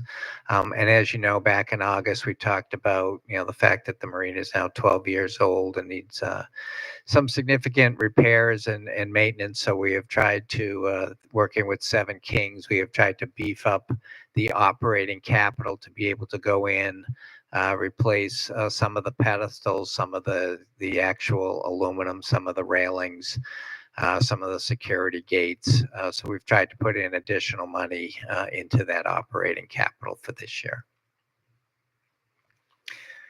On the right-hand side is the parking, and as you can see, to the point we were making earlier, the $1.2 million, very few of those dollars are actually going into the operations. We do have one position that is funded. We have the operating budget, which would include paying for the third-party management, but again, paying for other operational expenses. And then the operating capital, again, is really the startup cost. So that would be to put up necessary fencing and the poles and cameras that would be required when we go live with the parking operations. And then what is the contingency? Contingency, that's really just the difference between what we anticipate for the revenues coming in. So again, that contingency dollars, as we go into future years, those are the dollars that we could put into either additional parking facilities, or into the mobility plan. Mr. Chair? Go ahead, Dr. Mr. Shermans, when you do your parking, did you include summonses, violations, and monies that we would receive from that? In the $2.4 million that was projected, yes. Again, here, just for the startup year, I didn't want to come in with the $2.4 million because that was just a projection. But yes, those are in consideration as well. Thank you. And then the last slide for item 9B, this is solid waste. Again, you see on the operating line, that's the actual dollars that we are paying back to either the city for its services, or we are paying back to the good companies for their hauling and their services. We do collect or anticipate to collect more money than we are paying back to them, but we have not actually hit these numbers yet. So the 2024 budget, we're not going to actually hit that $6.8 million, which is why we reduced it slightly, despite the fact we have actually added more properties to the city. So again, as I mentioned, we're still, working out this budget as we go through, their continued operations. But again, we're putting $6.8 million budget, of which again, 5.4 is really what we anticipate to spend. Mr. Sherman, if you could just cycle back to the Marine. Sure. What is the revenue that we generated at the Marine? So we Sure. budget the full amount of the revenue. Mhm. So we're budgeting this year $3.8 million. Mhm. As I've said on numerous occasions, we typically have been turning about $1 million profit at the marina since Seven Kings took over, that annual profit. The $1 million is what we use as our match to our fine grants. So they may come in, they'll tell me 3.6, they give us a budget for 3.6. They are spending less than the budget typically. And where we also see a fluctuation in the revenue side is in the fuel sales. Whether the price of fuel will dictate what those revenues are. So again, we do see some fluctuation, but for 2025, they're giving me a projection of the $3.8 million. So I saw a 200%, 300% increase on operating capital, but no contingency. What was the reason for that? Did I miss? So again, $500,000 of that is for the new police boat we put into the capital. Mhm. And then again, as we have had the discussion, facility is 12 years old at this point. So we have put in significant dollars to start replacing some of the components down there. So for example, the railings, the security gates, the electrical pedestals, some of the aluminum docks on the surface, not the concrete, but the surface docks and ramps. We would go through and in essence refresh all of that. Could you give me 2024's actual expenditures, total amount, and then what we've generated? Because I see you have the original budget at 3.6, but what did we actually spend? I can pull that up if you'd like me to, but what I would probably prefer to do is almost send you their monthly report. But I could get you either. And, I can certainly send that out tomorrow.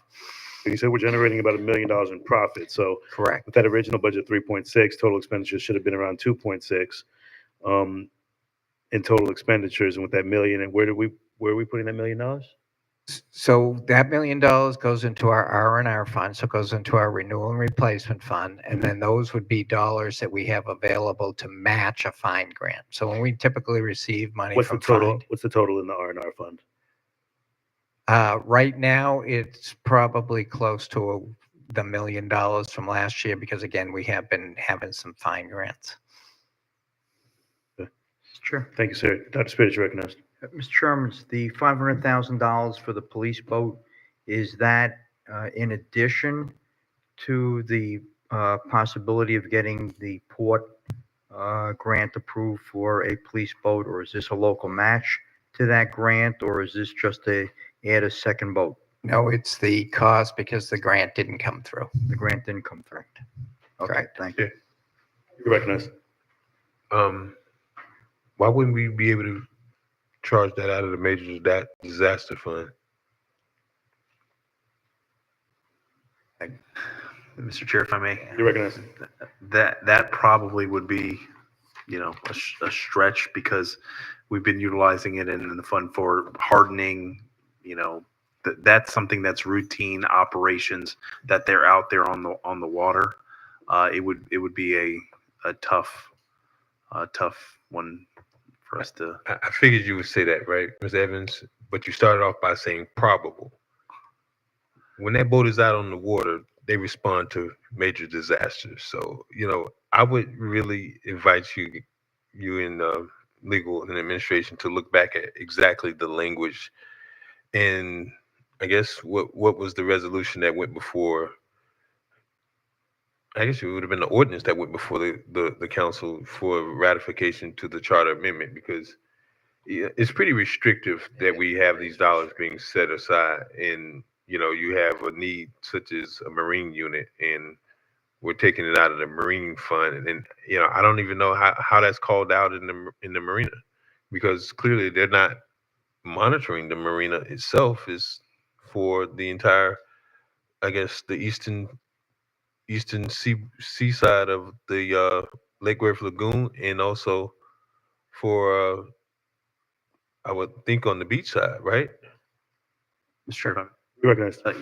yes, their preliminary area patrol is obviously the waters of Riviera Beach, and there is situations where they do go out in the Atlantic as well. But and to your point, councilperson, we did, instead of utilizing general revenue for the purposes of acquiring this, we do have the capacity in the Marina Fund, and thought, okay, that this is a funding mechanism that has a lot more flexibility than other revenue streams that we have, or funding streams, to be able to do this. And this is a one-time purchase, and so that's why this item is presented to you in this format.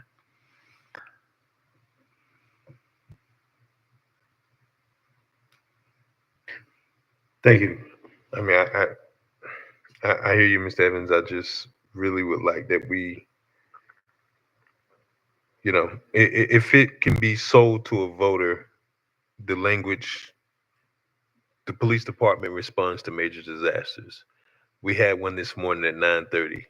So before our fire team could actually get in to do their business, we had our police department, and that was not a natural disaster, but it was certainly a major disaster. So, if it was me arguing, I could probably make the case, but, that's just me. Mr. Chair, if I may. Recognized. And certainly, I think we've tried to utilize that fund for a lot of the infrastructure projects associated with some of our capital, large scale capital projects.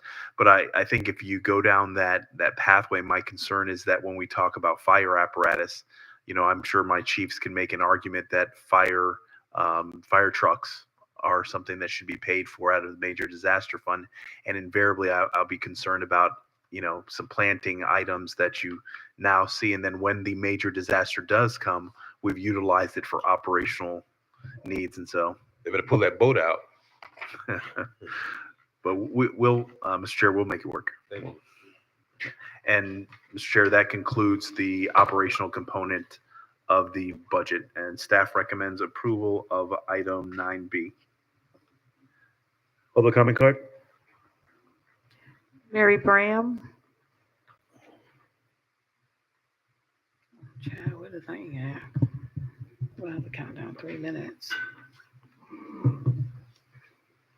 Welcome, Ms. Brown. Pam Rivera Beach, very informative budget here, but I would also like to say too, that for the millage rate that was increased, and if you all are gonna utilize that $450-some thousand or plus, I totally agree that it should be detrimental to the infrastructure here in our city.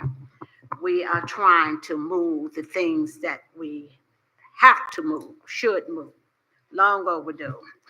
Our landfills with our utility district that's supposed to be built, and I'm quite sure that we will build that. And our roads and our bridges and everything is just detrimental here. So I'm all for, if you're gonna do that increase, with the millage there. And I do know that we are all at the point where now that talking with the residents, the seniors and stuff, they are saying that we want to move. We are tired of the rut that we are in now. And we all understand that we are all in this together here now. The Dune Restoration, 1 million, that belongs to us.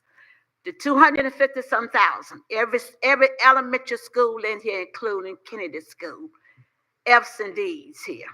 We're gonna watch this here because Ms. Bram is gonna make sure that you bring qualified people on so that our kids will be able to reach those goals there, because we will not let this slide and go underneath the rug here. So Mr. Evans, I'm gonna put you and everybody else on notice. We will be asking for documentations, because every agency that it is that Ms. Bram and others are involved in, because we have to move our kids here in this school here. Every school here is D's.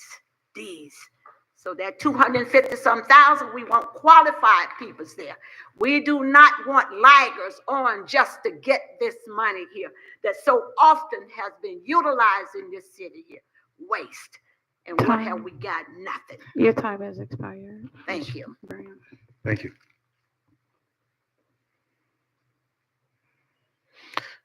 Question from the board? Roll call, Madam Clerk. Councilperson Lanier? Yes. Councilperson Spiritus? Yes. Councilperson Miller Anderson? Yes. Chair Pro Tem McCoy? No. Chairperson Lawson? Yes. That item passes with Chair Pro Tem McCoy dissenting. Thank you. Public comments shall begin at 7:30 unless there's no further business of the city council, in which event it shall begin sooner. In addition, if items are considered at 7:30, then comments from the public shall begin immediately after the item's been concluded.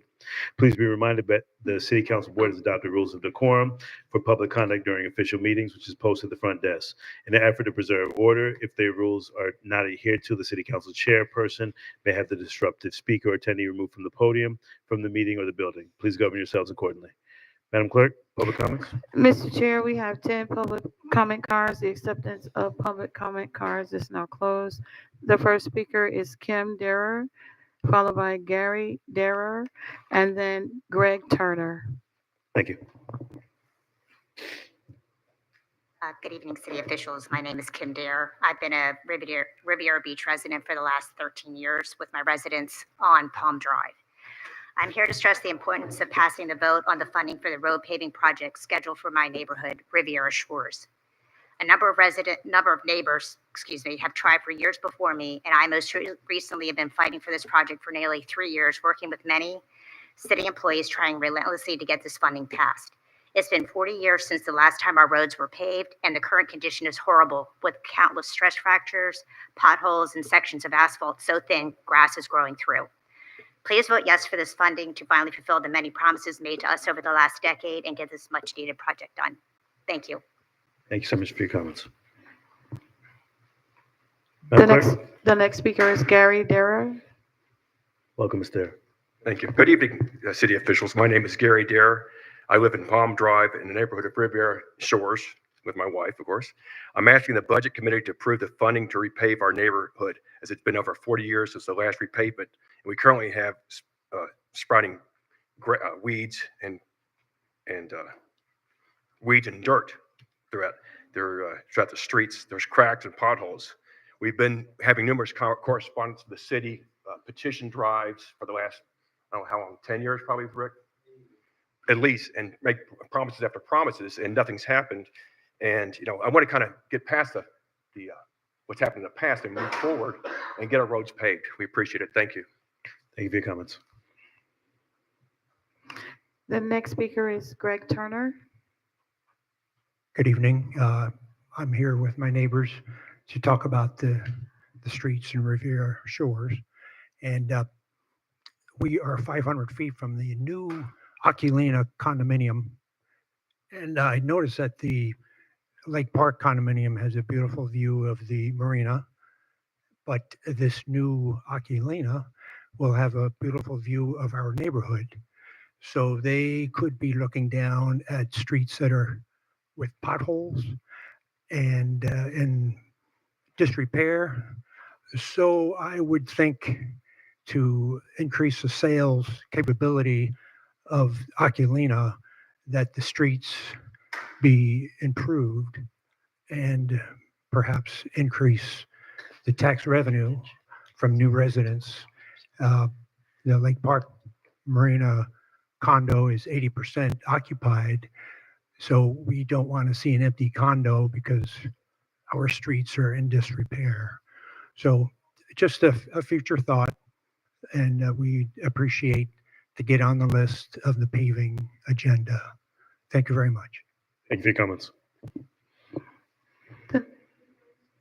The next speaker is Rick Myers, followed by Darren Summerslot and Savoy Berryman.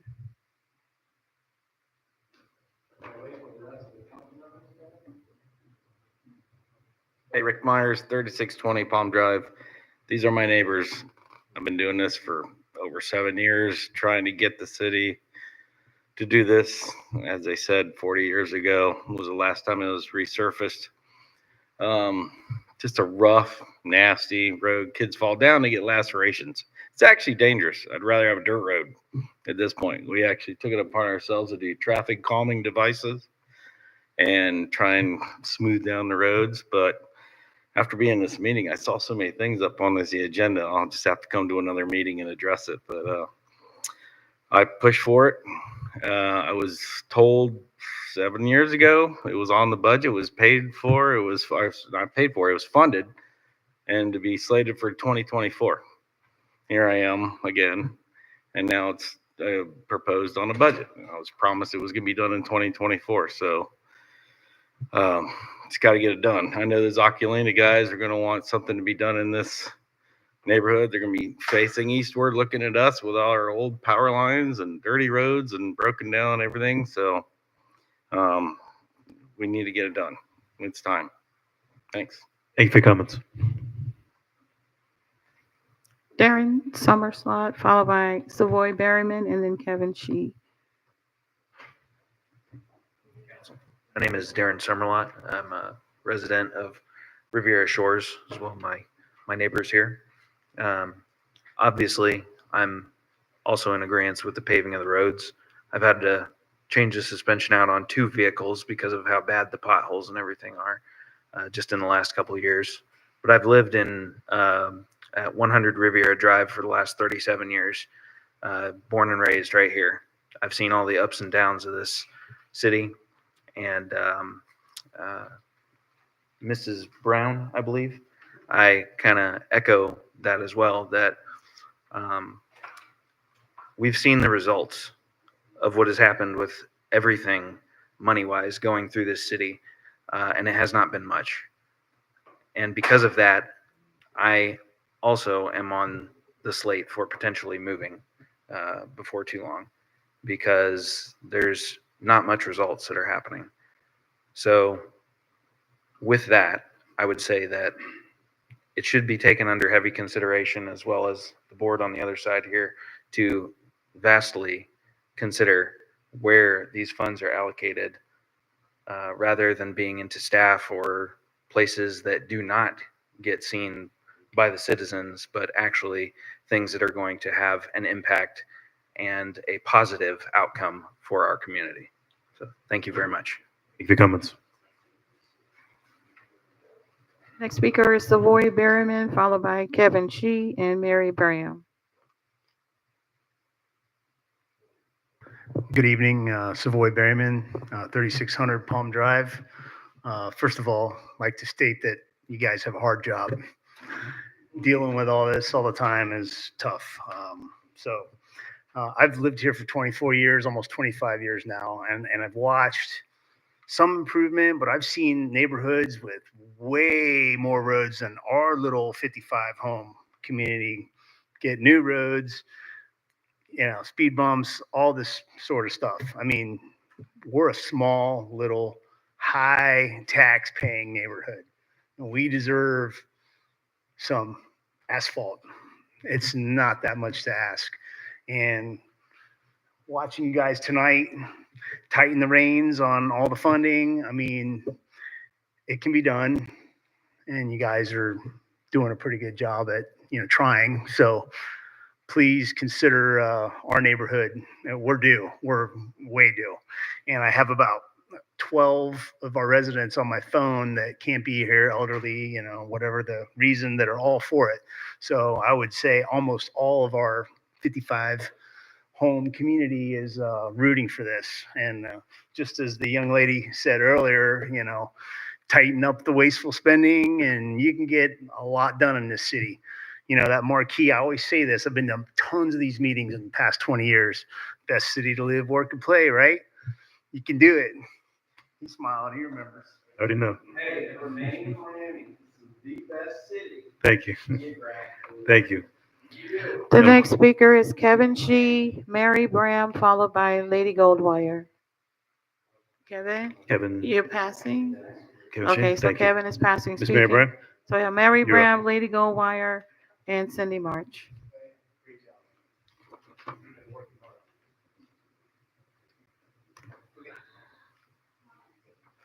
Ms. Mary Bram, Riviera Beach. First of all, I would like to send condolences out to our very well-known attorney, the late attorney Matthew Russell. He has passed, and we know he worked with the police department for many moons. I would use that term like the Chinese say, for many years. So our condolences goes out to your family and your esteemed friends and colleagues, Attorney Russell and their family. I'm gonna say something here because I received this, and the interview that was done was straight to the point.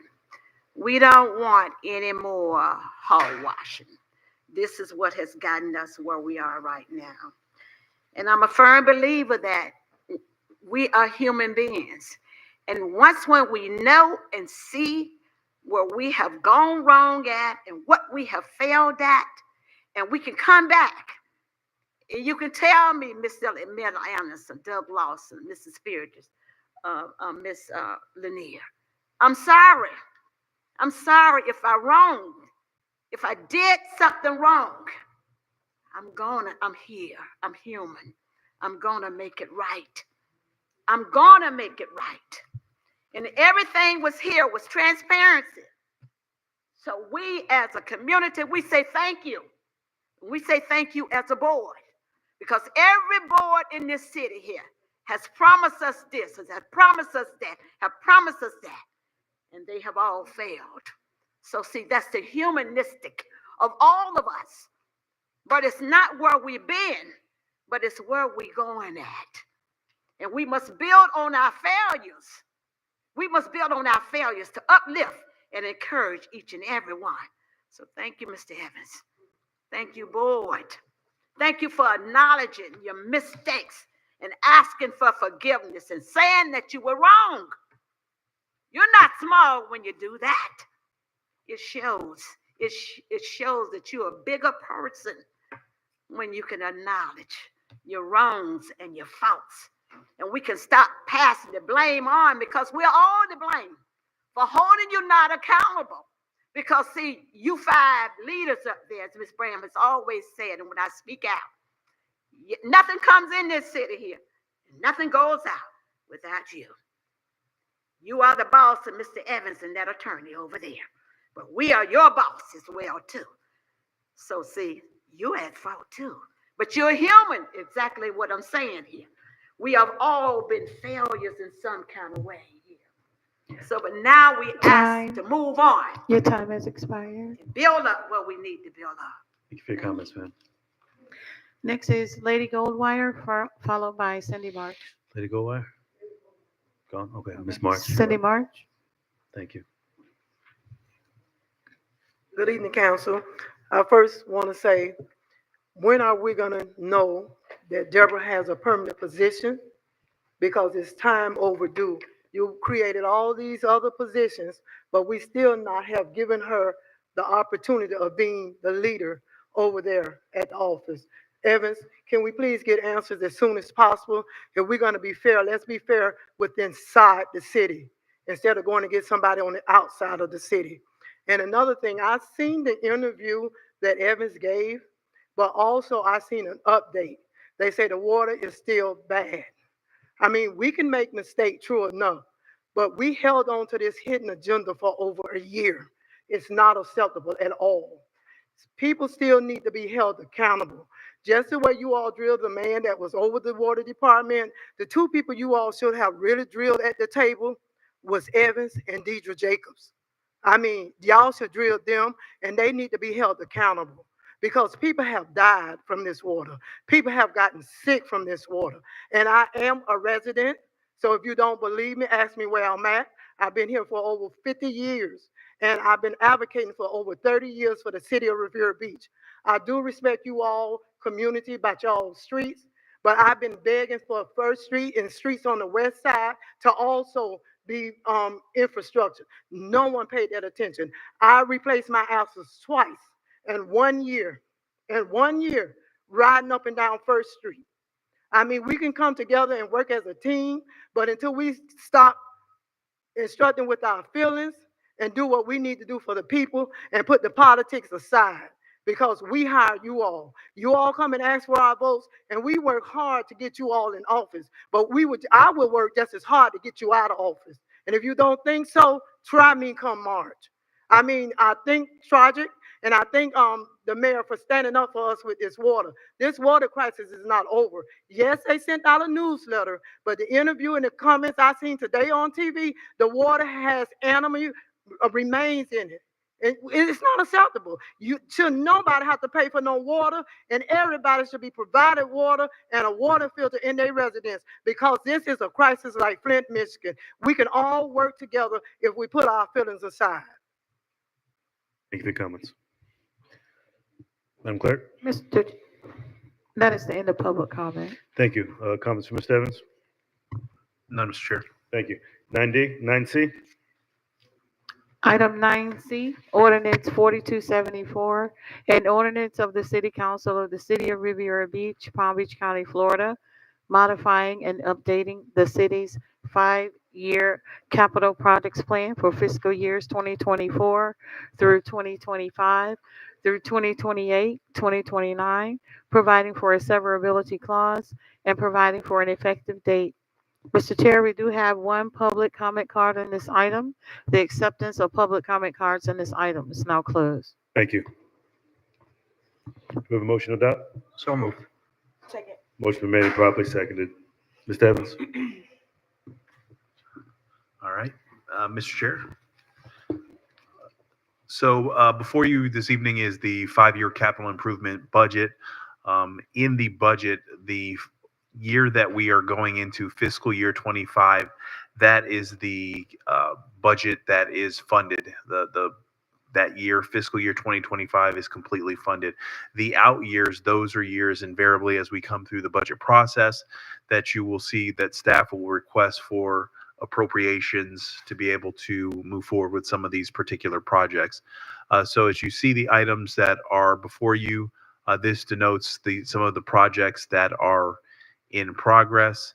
Specifically, one of the things that the board asked for is some additional monies to be provided for in traffic calming and milling and resurfacing. As we go through some of these budgeted, you can see that the most notable is Fire Station 87 with $5.5 million provided for in the capital budget.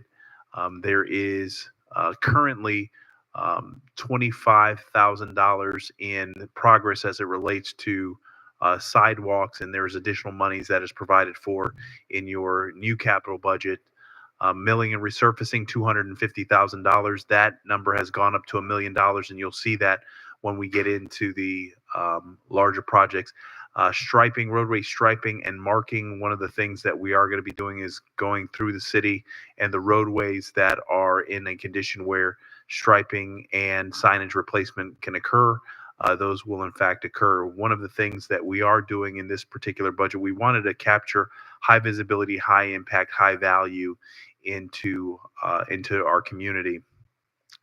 So we have monies for neighborhood revitalization. That is monies that we have set aside in collaboration and partnership with the CRA for our Reclaim the Renaissance program, helping with down payment assistance as well as home repairs.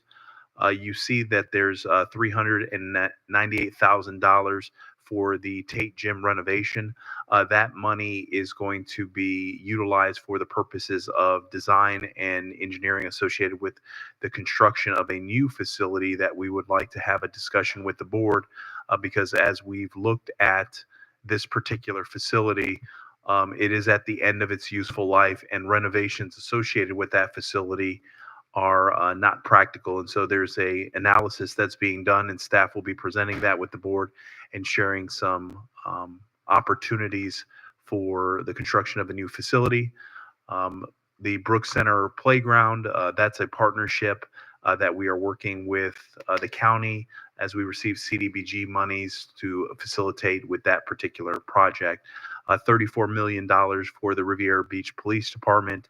They have been moving forward with the design, and they are, I think, anticipating bringing a GMP to the board here probably around the holidays time. So they're really working diligently to bring that project to fruition. The other element is Callaway Park. We've been working with our one of our consultants to give some designs associated with Callaway Park, and we're going to have a more robust conversation. That $6.5 million is what is anticipated to be part of the investment, and that was part of the general obligation bonds that successfully passed. Fire Station 86. There is design and engineering work that is happening associated with that particular project, and so that project is moving forward. If everything does align associated with that project, you can anticipate the demolition of the existing facility, I believe, during the first of the year. So staff is working diligently with regards to that. There is also movement on the temporary facility that will house our fire professionals. We definitely need to look to relocate our staff out of that particular facility as quickly as possible, as it has provided for additional challenges that routinely every day the chief is hearing about some systems failures at that facility. So the construction of a new fire facility is critical. Mr. Chair. You're recognized. Mr. Evans, you're speaking about Station 86. I recently saw and had a conversation with Chief Curb with respect to 86, and it's my understanding that the proposed water tower is going to be 8 stories high, which is totally unacceptable. So clearly, we're going to have to go back and rethink this in the design phases and maybe rethink the location. Mr. Chair, if I may. You recognize? At this particular moment, we have that's a discussion we can have with the board. We do have authorization from the board to proceed forward with regards to that particular project, but there is a litany of other elements that if the board is desirable of having that conversation, we can have that conversation about some alternatives. But the board does remember that there was a pretty exhaustive analysis that was done and research that was done when it came to sites, locations, to the tune is that we got the commitment from the board to move forward in his existing location and move forward with the bond issuance predicated on that location. One of the things I would caution the board is if we move from that location, we invariably would lose the $24 million that was approved by the voters for that particular facility. Mr. Chair? Dr. Spears, you recognize? Okay, so, Mr. Evans, what I think you have, when the board made its decision, I don't think that they thought there was going to be an 8-story water tower next to the fire station. I think that they would have had a second opinion if they thought that that was going to be the end result. Maybe we have to look for a new location for the water tower, or maybe the firehouse, one or the other. But clearly, an 8-story water tower is not acceptable. I think we're going to have to maybe look into, there may be some new technology. I remember working with some engineering firms in the past up north. There is some new technology for water towers to make them lower. We have to look into that, but clearly 8 stories is not going to work. Mr. Chair, if I may. You recognize? I did have a conversation with both the chief and the city engineer with regards to your concerns, Councilperson Spiritus, and so they're making some calls and looking at some other items. We have basic elevations, and there's some things that invariably through the design process we can tighten up, but we can provide for an update with the board to show you conceptually what we're thinking.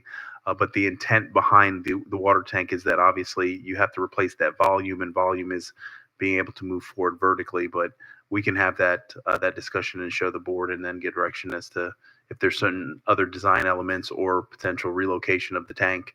But I did have the discussion with the utility district engineer, and that tank is critical in its existing form, and so it definitely would have to be maintained. A tank would have to be maintained on the island. Yes, Mr. Chair? You recognize? Yes, you just said it correctly. It has to be developed somewhere on the island, but this may not be the location to develop the water tower, because 8 stories in front of a condominium building that's selling units for $5 million to $20 million is certainly not going to be acceptable. Mr. Evans, what is the current height on that water tank? Mr. Chair, if I may. Yes. I want to say, Mr. Armstrong, how tall is the tank? You think 20? Yeah, 25. And then the projected 8 stories would make it how many feet? About 80. Okay.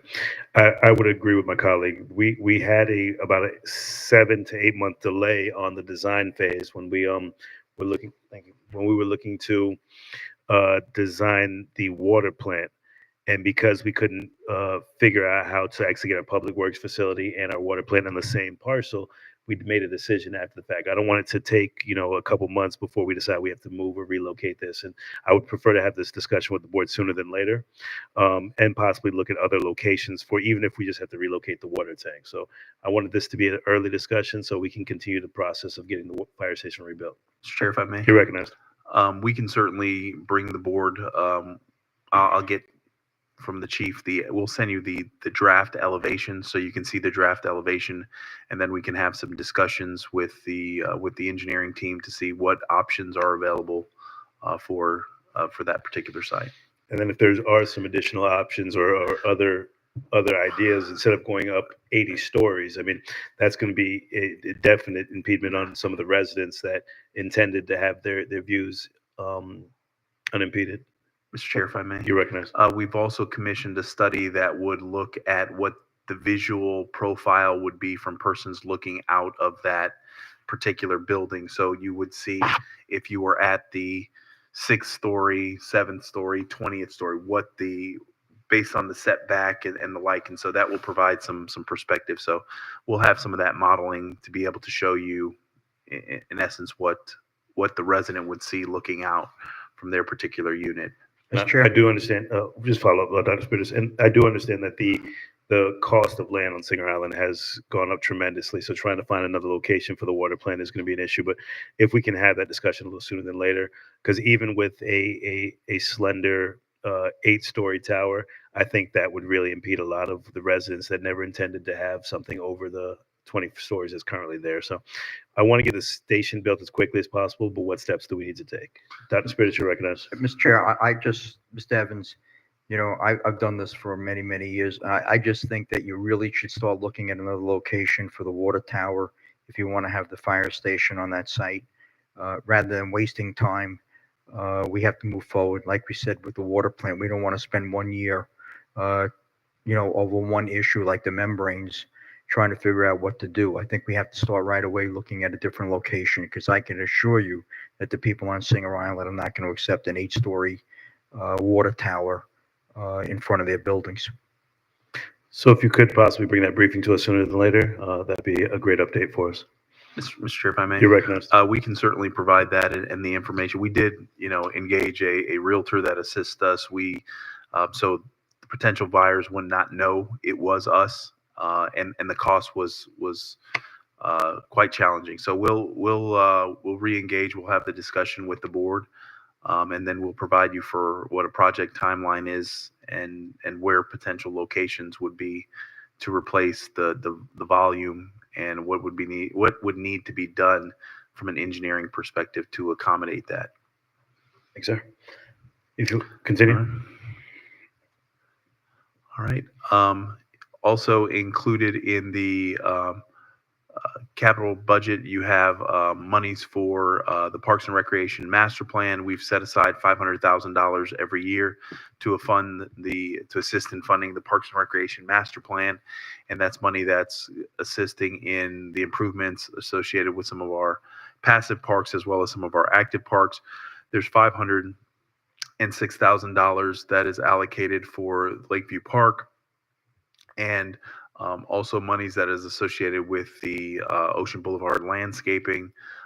Also some additional monies that we have for some of the roadway projects in our community. And you can see in the out years, specifically in 2025, there's some more monies that is put aside for some of our infrastructure projects, where I said that if you look at some of the projects, Avenue E, 34th Street, Silver Beach to 35th, you can see that there's $750,000 that's associated with that roadway. So when we did have the conversation about monies that is in our budget for the purposes of roadway infrastructure, they are provided for in other projects. And then there's monies that is provided for in the City Hall replacement, and that's associated with the penny sales tax that the city received some time ago. When is that street study going to be coming before us again? Mr. Chair, if I may. You're recognized. Our hope is to have that in our hands by October, and then as soon as we get that and QC check, then bring that before the board soon thereafter. Okay, because I know we had a lot of residents tonight that were discussing their neighborhood and the area, so it's really identifying the level. Go ahead, Mr. Evans. Mr. Chair, if I may, to the direction of the board, we put $1 million in street milling and resurfacing. And so you'll see $1 million out every year for the 5 years of the capital improvement plan. Temporary fire station 86, that's the retrofitting of the fire station. We're moving forward with that particular project, and that project's on the critical path. So again, we need to have those discussions with the board sooner rather than later, because we are about to spend $1 million to relocate our personnel and need clarity and direction. Some signage, neighborhood signage and branding that's consistent with some of our roadway and improvement community aesthetics throughout the city, especially some of the larger signs that we've had throughout the city that have been damaged that need to be replaced. You have $500,000 that is set aside for the Ocean Rescue building that's at the beach. That particular facility is aged and has some significant challenges, and so we are looking to make some investments. And staff is almost to the point where that project is going to go out to the bid market. $425,000 for bunker gear. This is something that the chief has asked for some time now, and it is at the point where we need to move forward with the acquisition of bunker gear. You could see Park Avenue roadway drainage improvements. That's $350,000. We're actually going to be moving forward with that project in this fiscal year, so it is going to transcend fiscal years. But most likely, you're going to see the expenditure request come as part of this budget, or expenditure request come to you, in the early part of the fiscal year. But staff is moving forward with that project. Riviera Beach Shores, we did have an opportunity to have a community meeting with the residents of Riviera Beach Shores. We talked with them concerning some options associated with the neighborhood. We provided some options, and the option that they put forth was mill and resurfacing, and then us slip lining some of the infrastructure that's in the respective area. Staff is going to be moving forward with that project, and you're probably going to see that project come to you in the first part of the fiscal year, or even at the next couple of meetings. So I know they've been working on bringing that item before you. So the monies is a budgeted and appropriated here in the fiscal 2025 budget. You recognize Councilman McGuire. Thank you, Mr. Evans. The Riviera Shores, obviously, I would imagine there have been some conversations with your counterpart at the CRA, because I do recall some monies that were set aside for either Lakeview or Lakeshore. Mr. Chair, if I may. Lake, because Riviera Shores is not in the CRA, but Lake is. So in collaboration with the CRA, they're going to look to make some improvements on Lake, and then we're going to, in the city, go forward and do the improvements on in Riviera Shores. Follow up. You recognize? Okay, so the other, I guess the top line of $1 million in street milling, that's separate and apart from the Riviera Shores project? Mr. Chair, if I may. You recognize? Yes, Councilperson, that's separate and apart. Okay. Sure. You recognize Secretary. So, Mr. Evans, you had remilling on the previous page, so that's also not included in the 1 million. Mr. Chair, if I may, that's correct. You recognize? Okay, because Mr. Chair. You recognize? Okay, so you do realize the cost of doing one street. Clearly, this is not going to be enough money for the future. I would have to tell you that next year you're going to have to think that we're going to have to think differently about how much money we put in there, unless we do, as Chair recommended, we use some of this money to bond and start paying off the bond, because I think you're going to need more like, $10, $15 million if you want to really do some major remilling and infrastructure projects this year. Mr. Chair, if I may. You recognize? Absolutely. Our grant administrator has been working diligently to really go after roadway and infrastructure grants, specifically roadway, water, and sewer. And so our hope is that we can start seeing, investments that are in the double digits as it relates to millions, as it relates to infrastructure projects in our neighborhoods. And so we are looking to do that. But I would absolutely agree. I think the next iteration is larger investments in the respective neighborhoods, from, street signing, roadways, water, sewer, street lights, the whole nine. So we go block by block. And so that's and incorporated in the budget, and you'll see an FPL street lighting design. That's our public works director came up with a great idea that looked to provide for an analysis to look at all our street lighting throughout our community, look for improvements to make our community that much more mobile and walkable, as improving some of the foot candle readings of some of the lighting in our community. And then that's a situation through FP&L. You can bond through them, and they would make the infrastructure improvements, and you pay a payment to them, but you can see a significant improvement in the neighborhoods by just the street lighting. And so there's a lot of projects that are associated here that are going to be built on in subsequent years. Thank you. Thank you, Mr. Chair. $175,000 in National Village. This is to assist in trying to resolve some issues that particular neighborhood is facing concerning a retention pond in that area, as well as to maybe even assist in the perimeter fence throughout the neighborhood as well. So this is money to assist in facilitating the reestablishment and reconstitution of their HOA. And so this is something that staff has been working on and has been monitoring.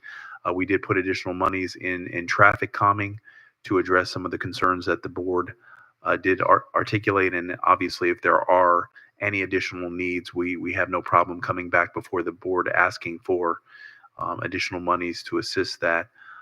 Lindsay Davis renovations, you can see that there's monies set aside for the purposes of making investments in the Lindsay Davis community. It's roughly about $1 million that we anticipate that we'll be putting in that facility. Also, there is an item that will be coming before you, I believe, in the next couple of meetings. That's going to that's actually going to asphalt the property that's adjacent to RJ Henley for parking, overflow parking for the center, but also allow for a joint use in collaboration with RJ Henley for them to utilize it for athletics. So having some basketball courts. I don't know if anyone's had the opportunity, and I know Councilperson McCoy and I had a conversation with the mayor concerning trying to help them with respect to some of the athletic facilities, because they are playing on a dirt lot, and so this is going to help them. They'll be able to utilize the facility for PE purposes. Additional monies as it relates to sidewalk and sidewalk repairs is provided for in the budget. Chair, You recognize. Mr. Evans, sidewalks and sidewalk repairs. Is that, I would imagine that's just actually doing the repairs. But to do new sidewalks requires engineering and even property acquisition and surveying. That clearly couldn't even be encompassed in this. Mr. Chair, if I may, You recognize. for most of, you're only in new communities. Invariably, obviously, you're constructing new sidewalk. This is going in and replacing some of the sidewalks if they are damaged, and our staff actually does that and handles most of that. And so this is additional monies to assist in aggressively going out there and identifying those issues and in fact resolving those throughout our community. Mr. Evans, I don't want to spend good money after bad. This is a police issue as well and a code issue. You got people parking all kind of vehicles and everything else. I mean, yeah, I've said it before, right? When I seen a cigarette boat backed up into a lot and it was hanging out onto the street, I was just like, how's that okay? So, obviously I've repeated this, and I know when I see it, I call, just because, but, we can't put money into these kind of issues. We need to be addressing this on the front end with the enforcement and information so folks can know that, like, this is agonizing for us as elected officials to sit up here and decide and prioritize projects when we know there's not a shortage of needs anywhere across this entire city, So I think where I'm positioned at on this. So and thank you, police department, because I pointed out, well, I'm looking at commercial whole outfits that's just parked on the road, and it's creating a whole obstruction at one of our primary intersections right near a school that creates a blind spot where some kid can potentially get hit. So, when we see these kind of issues, we can't address them in the capital plan. We need to be addressing them when we see them come up. So thank you. Mr. Chair, if I may. You recognize. Certainly, and that's a point well taken. I think one of the things that we need to also consider is when we did bring the parking ordinance, there were some elements in there that, would give us a little bit more flexibility to address some of the concerns that you communicated, Councilperson. And so even if there's specific areas in our community, in school zone areas or wherever we want to identify that, I think we need to talk about some enforcement mechanism, because that's one of the challenges that staff has as it relates to what can we enforce, and because we do have a situation where we have some parking on infrastructure that invariably does damage it, and we need the teeth associated with the policies. All right. Mr. Evans, just to review this list shortly, if you can go back to it.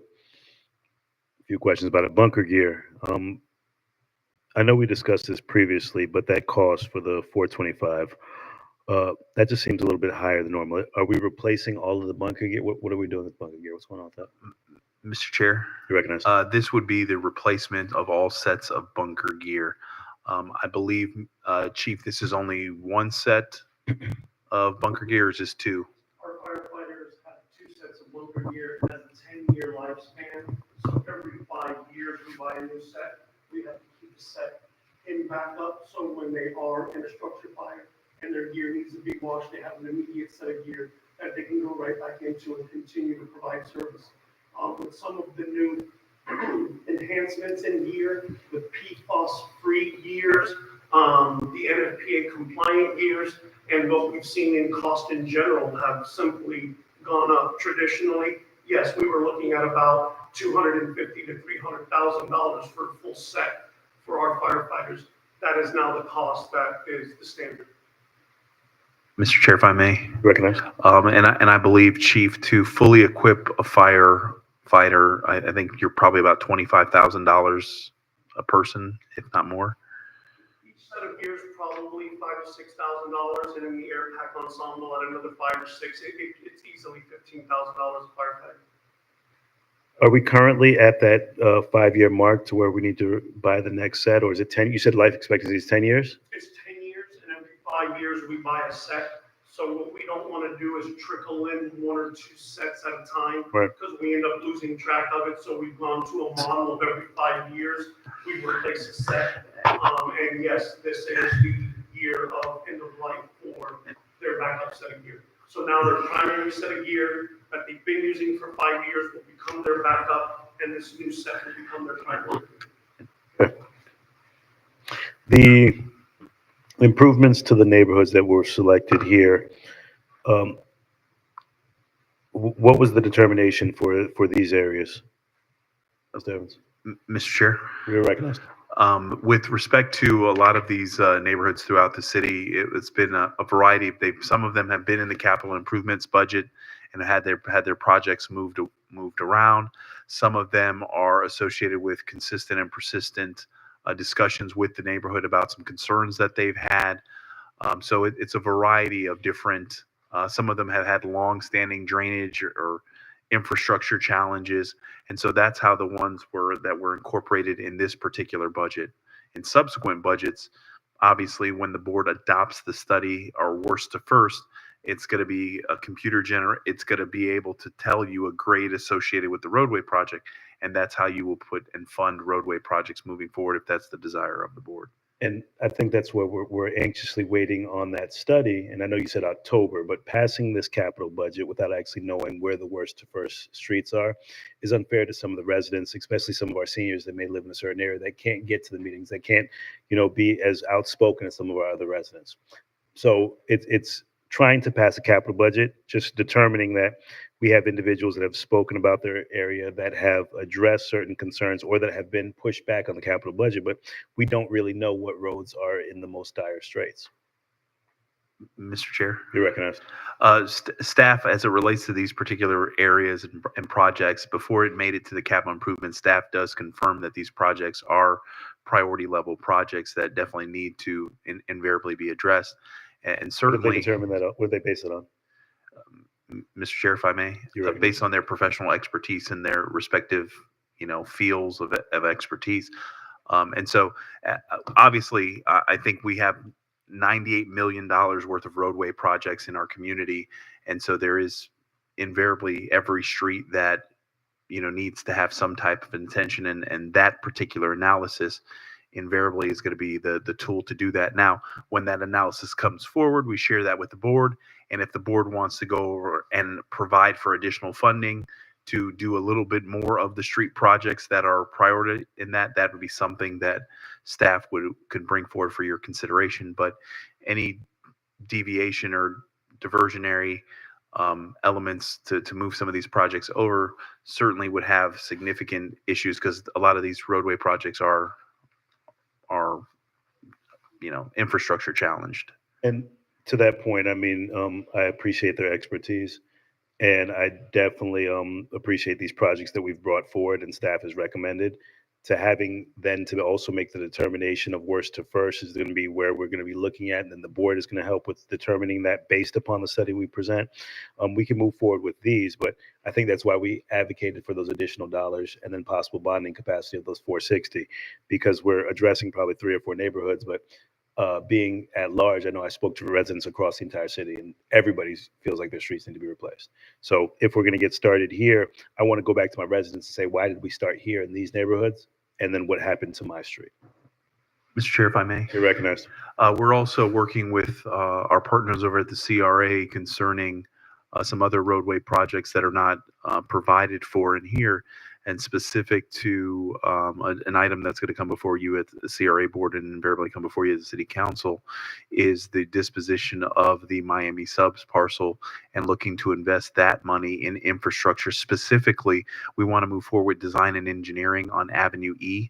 That's been a long-standing item for the community, and we know that that roadway is an important roadway and certainly can be eligible for both state and federal funds. We have asked for a federal appropriation for that roadway, but we want to move forward with design and engineering. So we want to partner with the CRA to address that roadway in our community. So there are other roadway projects that are in the queue. Right. There's just some other things that need to happen for us to be able to bring those to you. And thank you. That's the explanation I wanted for the public or some of the individuals that are looking to say, well, why is my neighborhood not on this list? The impact fees that will be imposed on some of these projects, because some of these neighborhoods, we have projects that are in pipeline or that we've discussed. How does that correlate to the roads in addressing the infrastructure in those areas? Mr. Chair, if I may. You're recognized. You would be able to utilize the impact in areas where there is a bona fide impact associated with development. So when there is development that comes in, for example, the project that was mentioned earlier, Oculina, there is impact fees that are generated. Those impact fees statutorily have to be utilized for the purposes of mitigating what the impact is of those developments. So we would see situations where that money would be set aside for additional improvements in that particular geographical area. And so as projects, for instance, Miami subs, when that particular project is development, we know that we happen to own that site. So there's a transaction that the city would benefit and the CRA would benefit from. But also when that property does come in for permitting, there's additional monies that's generated concerning impact fees. And even on the CRA side, the TIF that you can utilize to do some projects. So as these projects come online, we want to make sure that those impact fees are allocated in close proximity to the project and those that are impacted about that. So that would be part of the capital stack that we would bring forward. And of course, we can't speak on if a project will or won't be approved. So we have no idea what will happen if that potentially happens. But if that project is approved and we have funds allocated for improvements in that neighborhood, would we be able to reclassify those funds? And if it's not improved, could we increase that from other projects? That's kind of looking at where we have, for example, I think that's Riviera Shores. That would be across the project that you referenced. If that project is not approved and we wanted to increase the amount of dollars, because 250 is not going to do what maybe a block. Mr. Chair, if I may? Yes, sir. We believe and we have good data that we can rely on, that we can do the project to what the expectations of the city, but more specifically, the expectations of the neighborhood and councilperson Miller Anderson was at that community meeting, that 250 actually provides for more for us to effectively complete that project. So the numbers that we have here, we're comfortable that we can deliver on the project, and it's not a situation where we would ask for additional appropriations. I'll leave that up to your expertise. Thank you, sir. Thank you, Councilman. All right. All right, and this gets into the entirety of the 5-year capital improvements plan. So I will talk to Mr. Sherman turn the presentation over to Mr. Sherman, and so he can communicate to the board how we are going to fund $176 million worth of capital projects between now and fiscal year 2029. Yeah, go ahead. You are recognized, Mr. Sherman. Gee, thanks. Okay, so we do have a variable list of sources that we have available to us. And again, if you go up the top line is the total of all the projects that Mr. Evans went through. And what we have below those are really the allocation of our funding sources to be able to fund each individual year as we go across. So we are using, again, the sales tax is actually all dedicated to the City Hall project. And then you see the capital financing. Those are the referendum bonds and the bonds that we have remaining that we're using to finish up Station 86. Station 86, you're also allocated. You recognize Dr. Spiritus. All right, Mr. Sherman, can you go back to the City Hall project? Sure. Didn't we just put out an ITN recently for, which was going to include a City Hall in that project? It does, but we anticipate that will require some city contribution to it, even if it's just fit up dollars or furniture or those types of things. But again, when the sales tax penny surcharge was approved, the council actually voted to allocate all of those funds to a new city hall. Right. But, Mr. Chair? But You recognize. if it's not needed, we could reallocate those funds to You another could area. reallocate it if it's not needed, correct? All right, thank you. Councilman McCoy, you recognize. Sure. Thank you, Mr. Chair. Councilperson Spiritus, I was literally sitting here thinking the same thing. If we're sitting here talking about these capital needs that are of urgent nature, and I know the sales surtax has some limitations on it, we did that by way of a board action. It wasn't an ordinance, it was just the desire of the board. But if we're going to look for the development community to help establish through a P3 sort of relationship on the ITN, inevitably, we have the dollars on hand now to reallocate the entire $25 million of sales surtax, and then, if not, even if not all of it, right, to move some of that into our capital plan and be able to take care of some of the major projects. Because I literally started on the Construction Oversight Review Committee for the school district in 2015. I'm approaching 10 years on that committee. Those dollars were first brought up in 2016. The concept of the 1 cent sales surtax was initiated in 2016. We've been collecting these kind of dollars, and we have all these other needs. Like, I'm more inclined to support us looking at being very judicious and looking at what we can actually use from the $25 million, because we've been talking about a city hall since before we got here. The infrastructure sales surtax was approved, I want to say probably in 17 or 18, Mr. Chairman. I'm going to say 17. The sales tax? Yes. I think you were correct in 16. So we've literally been collecting these dollars for the last 7 years when we have all these capital needs. And the infrastructure sales surtax does have specific parameters on what you can spend it on. You know, I know it's not an ideal situation to, shoot the dice with, dollars that we have in the bank, but we're talking about a city hall. We haven't even, and that's another thing. I was going to ask this question to Mr. Evans. The solicitation on the ITN closed in June. I want those proposals, Madam Clerk. So I want to make sure I share that with you as well as with the manager. This is well beyond 30 days. I want to see what those proposals are like. And then secondly, yeah, we should consider this because we got 15, 20, and then I guess at 29, I believe you're anticipating that with the new renewal of the 1 cent, if it's approved, that we'll have another 10 million by then.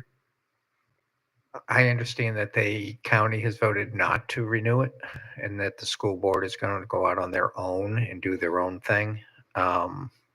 If it gets renewed, absolutely. Because we did have that discussion and we spoke about infrastructure uses at that point. But my understanding is that they're not going to renew it, which is why we're ending that in 2026. That's the last payments we will be receiving. Follow up. You recognize. And where we are right now after 7 years, both the school district and Palm Beach County, I'm sure has spent at least 80% of their sales surtax dollars, and we've not touched 1 cent. We've had a lot of stops and starts on City Hall. You're absolutely correct. Mr. Evans, while you were out, I just was coming back on the tail end of Commissioner Spiritus, who brought up the idea of the ITN at City Hall, and we've got $25 million that has been just sitting there with all these other needs. If we're relying on the private market to bring us forth a proposal for us to, and I believe one of the concepts was the asset-based mortgage that you floated before, Mr. Sherman, to fund City Hall. Is it necessary for us to keep $25 million set aside, a part of the sales surtax, and perhaps the board consider in a very judicious manner, what, if any, of those dollars can be reallocated to some of the other major capital needs that are, of a priority? And I know it's a lot to take and a lot of considerations, so I just wanted to make sure that you were aware of what we discussed. Mr. Chair, if I may. You recognize? Certainly, I would encourage the board that let's try to see what the deal is, invariably that we can work out with, hopefully a partner. And then if we don't have to utilize our money or a portion of that, and we can then look to make a reappropriation of those monies to infrastructure project, that I think that would be an absolutely phenomenal opportunity. And so we certainly would like to see that be able to be utilized for other purposes, if not, but we've kept it there to ensure that it's not spent down. And invariably we thought that we were going to bring some cash to the table. What amount? Obviously, that's up for a discussion that the board would have with staff and the partner. But to Councilperson McCoy's point, I think we should negotiate with that in mind, that the more money that we can save associated with that project is monies that we can allocate to, it'd be great to have $20 million in roadway infrastructure projects. That actually, if you're able to pull $20 million, you can do Avenue E, the whole, and that's curb, gutters, water, sewer, streetscape, the whole nine. So I think that's the mindset that we need to have going into negotiations. Or, Mr. Chair, you recognize? Maybe even Monroe Heights. I'm sorry, I had to get that out there. I mean, thank you. I just wanted to say that my members who was on the board know we had some challenges with Monroe Heights in this design, and I certainly wouldn't encourage us to go back and revisit that, being that we have so many critical needs. So Triggered. Follow up on that conversation. Councilman McCoy, you finished? Yes, thank you. Thank you, sir. Mr. Evans, in the solicitation that was written for the ITN, did we incorporate that we had dollars allocated for City Hall? Mr. Chair, if I may. You're recognized. I can't recall specifically, but I'm sure that in conversations, they've probably done their research, but doesn't mean that we can't negotiate, because whatever the board, once the board says that this is whom we're going to enter into a relationship, then we're going to get into negotiations, and the board obviously can say, this is what we're willing to bring to the table, and that's it. Either, take it or leave, or we'll find another partner. Well, I do want to see those proposals as well. I'm not sure if you heard, but Councilman McCoy requested that those be sent out. I would be inclined to, since they have seen what we have available, to use some of these funds for capital improvements. If it was not put into the solicitation and we're not beholding to any specific dollar amount, we have to start moving this money and putting it into our communities immediately. So I'm inclined to using some of these funds and getting them rolled out and allocating them to some infrastructure. The problem we have today is we allocate an additional 400,000 because of the millage. We could potentially take 5 million here and put it back into infrastructure, 5 to 10 million, but we do not have that study complete, that worst to first. So I have no idea, outside of some of my residents advocating for their areas, as to what streets we would want to put them into. And that would then put an additional burden on staff to kind of create some additional support for these infrastructure roads and streets that need to be scaped. So I want to see it done. I think we can get it done, and I trust in my staff to do it. But that saves us. We've been sitting on 20 million, which has increased for 4 or 5 years, and that should have been in our communities. So then this has nothing to, this is completely outside of the water plan that we have to address. So right now, at least getting these streets and pipes done now, we'll start to see some immediate impact. So colleagues, I would be inclined to support my other two colleagues that I mentioned. If we did not allocate these funds to an ITN solicitation for City Hall, let's try to allocate these funds into the communities. Comments?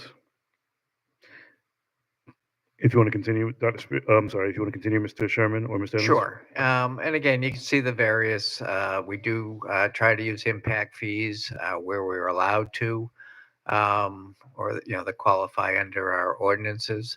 Sherman, impact fees, we're down there, right? Well, we skipped over a few. Did we skip over grants? Oh, CIP sure. cash. Yeah, grants, and again, we do try to run the gambit on all of our capital projects. So yeah, CIP cash, we put aside $4 million per year at a minimum to try to fund those projects. Grants, again, if we can obtain grants, we do go after those. As Mr. Evans said earlier, both state and federal, we do put in grant requests. Is that the current allocated grants that we have? Those are the current grants that we have for the projects that are listed above, correct? Thank you for bringing in a grant writer and somebody specific to grants, because 1.6 million in grants for a close to $200 million annual budget across 3 departments is, well, even just our $140 million budget is, that's ridiculous to have only 1.6 currently allocated. I've seen other, and I've looked at budgets and capital projects where they have millions and millions of dollars allocated through grants. So Yeah. I'm glad that we got somebody dedicated to the grant funding, because if you're telling me we only have 1.6 active in the city, Well, this is just for the general government, so. well, general government, I mean, 1.6, I Doesn't- mean, right. that seems fairly low for what we should be using and what we should have and what's accessible, especially with the infrastructure grants that were presented by the federal government. So I'm not sure why we don't have a substantial amount more in grants. And then impact fees seem substantially low as well. Mr. Chair. Dr. Spirit, you're recognized. Right. I think that on a lot of these federal grants and state grants, you're going to need money for local match. So you will probably be getting a larger amount of funds through the grant program itself, but we'll be using our funds for the local match. Yep. Mr. Chair, if I may. You're recognized. And when the governor vetoed us the projects, one of the things that I read is that there's a lot of money in the departments, and so they are trying to get away from the specific appropriation to agencies and asking agencies to go into the departments as there's monies provided for in the departments. And so that's one of the things that we are really shaking the trees to invariably try to get some money through the department. So to help fund some of the projects. So staff is working on that. Mr. Chair. That's what you recognize. Okay. Mr. Evans, I guess you're the one to answer this. With respect to the impact fees, do we have an ordinance where we actually charge the developers right now, or are you counting on the county, the share of the county impact fees that we're going to get in this budget? Mr. Chair. You're recognized. We have actually an ordinance that provides for what the fees are going to be for the developer. However, there's and if the board members have been tracking the discussion that's happened between the county and Palm Beach Gardens, invariably the state legislature changed the law that now allows for a mobility plan and the impact fees that are collected, because for transportation that's really collected at the county level and then remitted to the to the jury, spent in the area or the region. And one of the things the Palm Beach Gardens and the city of West Palm, I believe, passed a resolution at their last meeting that effectively put the county on notice that they have a mobility plan, they have a process, they're going to start actually collecting the transportation fees for transportation related issues. And so when I mentioned earlier today in the budget process, we as staff are researching all that because we want to follow suit with the other government entities, because the impact fees specifically to transportation are pretty sizable, and that's another tranche of funding. And if we know with a mobility plan, if we know that we're going to get this amount of money associated with that, that's monies that you can set aside for a bond issuance for capital roadway projects, another revenue stream. And then we can hopefully get some funding that can address all our roadways. So we are looking at a lot of information that's going to be coming to the board here in the next 30 to 60 days associated with that. Mr. Chair. You're recognized. Mr. Evans, so we don't have a mobility plan right now. We're working on a mobility plan. Mr. Chair, if I may. You're recognized. We don't have a mobility plan. We have, concurrency review, and we have, the process that's provided for in the code and your comp plan and but we don't have a mobility plan. And that's one of the things that our long range planner is actually tasked with. And I don't know where she is in that particular process, but that's something that we definitely have to access that monies. Chair. You're recognized. All right, so Mr. Evans, you're gonna have to hire an outside planning firm to do that mobility plan. So I wouldn't wait too long to get an RFP out there, because I know other municipalities like Lake Park and Palm Beach Gardens already have their plans completed, and they're gonna be getting those funds real soon. Second question, Mr. Chair, okay? You're recognized. Okay, so with the impact fees, when was the last time we amended our ordinance with respect to impact fees locally? Mr. Chair, if I may. You're recognized. 2 years ago. And then the state legislature preempted local governments on our ability, how much we can increase it every year. But 2 years ago. Mr. Chair. You're recognized. So have we been increasing it? Yeah, Sure, yes. If I may, Mr. Chair. When we did the ordinances 2 years ago, we adopted 5 years of fees, which is what the statutes allow us to do. So yes, every January, Development Services increases the fees to go to the next level. Thank you. We talked about, and you mentioned the grants as what we currently have, and I know it's early because you just brought in a grant writer, but I don't recall discussing that as a budgeted item on our positions or salaries. Was there a decision made as to grant writing or grant writer? Mr. Chair. You're recognized. That's one item that we're going to bring back to you all as part of your second Mr. reading. Chair, that's not germane to this conversation. We're on the Capitol. Thank you. We're on grants, and I want to make sure that we have that discussion at one time. So thank you. You are correct. It is germane, not germane to the item. But if we can, make sure we bring that back, Mr. Evans. We'll discuss it during my comments. Continue, Mr. Evans. Or Mr. Sherman. Yeah. Or not. Staff recommends approval is always the easiest comment. So What's the next line? All right. The CRA board did provide $150,000 to assist in signage throughout the city. We receive annually from the state our share of our gas tax. So that is programmed into street projects. We do have this $65,000 in an old account that was some leftovers from some other projects. That has been fully funded. And then I'm sorry, what does that mean, leftover? So never mind. I'm telling you, I think I understand. Yeah, they created a separate fund. Wait, hold put on. Money in Wait, it. It's been Mr. sitting Sherman, there for a while. you actually left over money? No, It I'm must have trying been- to use it right here. Wait, it must have been an oversight on your part. Yeah. And then we have this beautification fund that was funded from sale of some property, again, a number of years ago. That funds that are actually budgeted there, we put aside for demolition of unsafe buildings.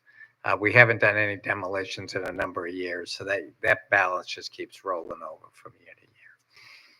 Mr. Chair, if I may. You're recognized. I did tell the department director, Development Services, to make sure that the building official spends down that money, because I know we can all probably drive through multiple neighborhoods where there is, unsafe structures that have been nuisance to the neighborhood for a significant amount of time. So there shouldn't be no situation where we don't tear those facilities down. Now there's a process, but at least the monies are set aside there. So I did tell them that I expect that one to be a zero.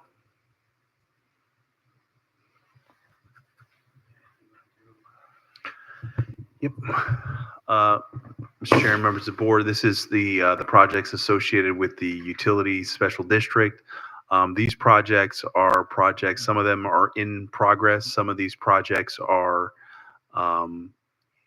going to be reviewed by the utility district engineer working with me as well as a representative from U.S. Water to make sure that these projects still remain a priority for the district. And so this may change, but these are the projects that are in progress associated with the utility district. Most sizable projects associated with that is the water main and force main. I do have a meeting that is scheduled with the utility district engineer that's going to happen sometime next week to go in greater specificities on that project, because that is a project of critical nature. And we are going to look to see what authority can be provided to us to bypass some of the arduous processes when you're talking about the design, engineering, permitting, and the like, because there is some concern with respect to those two particular projects. So I'll probably be able to provide you a more robust presentation on those at your utility district meeting in September, as well as some of these other projects. And we are working with U.S. Water to go through some of these items and identify which projects are in fact critical in nature and which projects are possibly available for deferment and other investments in other projects. This is the 5-year capital improvement plan for the district. You'll see that there is a multitude of projects. Specifically in there, you can see the increase in the cost associated with the new water treatment plant. We are meeting quite frequently with the JV team to refine the numbers concerning the new water treatment plant. The numbers that they have shared with us, I think, is between 214 and 220 for the water treatment plant, but all the other ancillary investments that are going to need to be made to facilitate that. So as you can see, there are copious amounts of projects from force main to water main to rehab. We are working on changing out all the panel boxes, the SCADA systems in the utility district for better telemetry between the plant and the operators on the water side as well as on the collection side. And so there's going to be a lot of mobile features that staff has access to. So if there is an issue, they get immediate notifications to be able to address that. You have your renewal and replacement monies. Those are monies that are set aside and provided for in the bond docs that we have to have for investments in infrastructure in the utility district. We also are going to be providing you in the next couple of months with a maintenance plan that speaks to how we are going to maintain the utility district and some of the infrastructure. There's some investments that we're going to have to be making, and even some projects that are going to have to get fast tracked that I will be bringing before you, whether it's improvements to the air strippers, the lime softening, or the softeners, and some of the other elements. So staff is working diligently with me to bring me up to speed on some of these and bring you a document that prioritizes them based in immediate priority, things that are secondary, and then things that could be deferred as it would be incorporated in the new water treatment plant, but nothing that would compromise the ability to provide a quality water product to our customers. Thank you, Mr. Evans. The in progress new water treatment, the 109 million. Could you explain that a little bit more in detail? What is that number? Mr. Chair, that is the monies that I believe was originally set aside for what the plan is. So the number that you'll see is the 2025. That's the number, the $250 million. That's a plug number for what we anticipate the cost for the water plant to be. So then the total cost of 359, if it was anticipated 109 and then we're now anticipating 250, why is the total cost at 360 if the ancillary costs were outlined outside of the water plant? That, Mr. Sherman, if I may, Mr. Chair, that money, is that inclusive of the wells and all the other elements, or is that just the water plant? Of the wells and the replumbing, and the 109 is after we have spent the ARPA money. So. Okay, okay. So, Mr. Chair, if I may. You're recognized. So correction, that the number in progress and the number in 2025 is the basically the 350 that's inclusive of all those other items. I probably should have had my glasses on. But that includes the wells, the distribution, the transmission lines, the pre-treatment, some of all the other elements for turnkey for the water treatment plant, and the wells associated with it. What time? At what point will we get that GMP price? What's the date?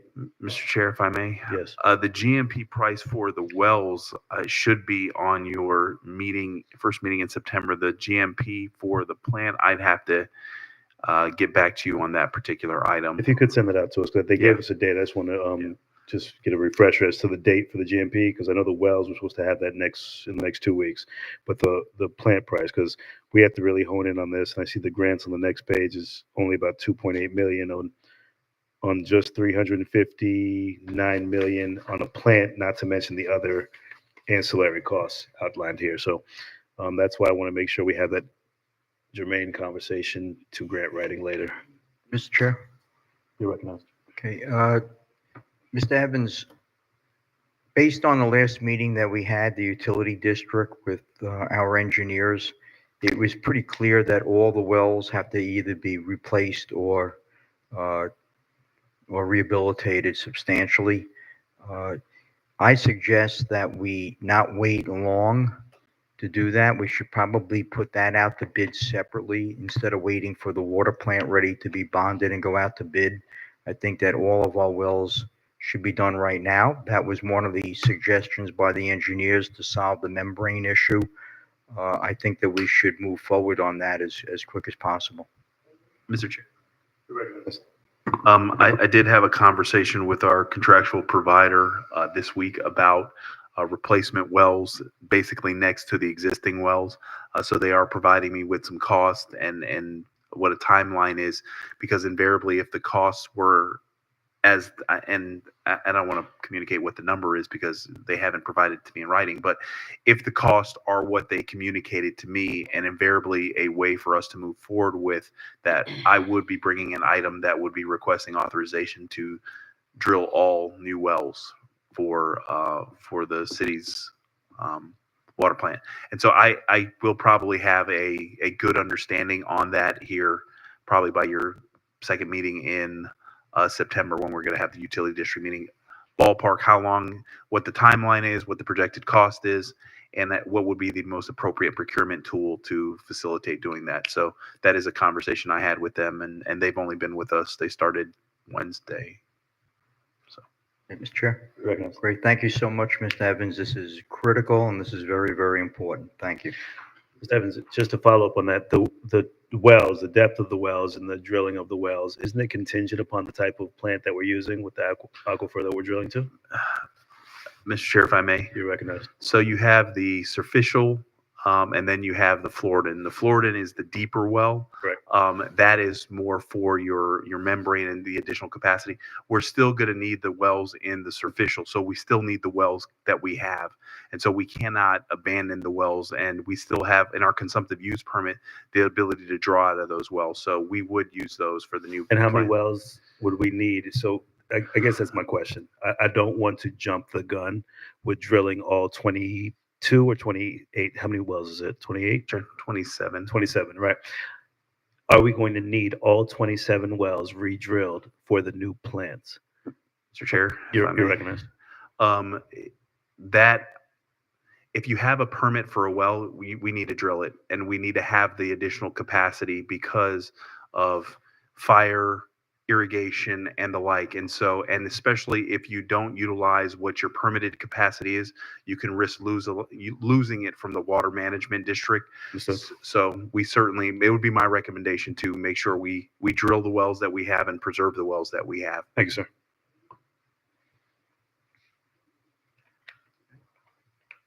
Mr. Sherman? Yeah, and then finally, we have two projects at the marina. We have our dredging project. The top project is actually the dredging planning and study money.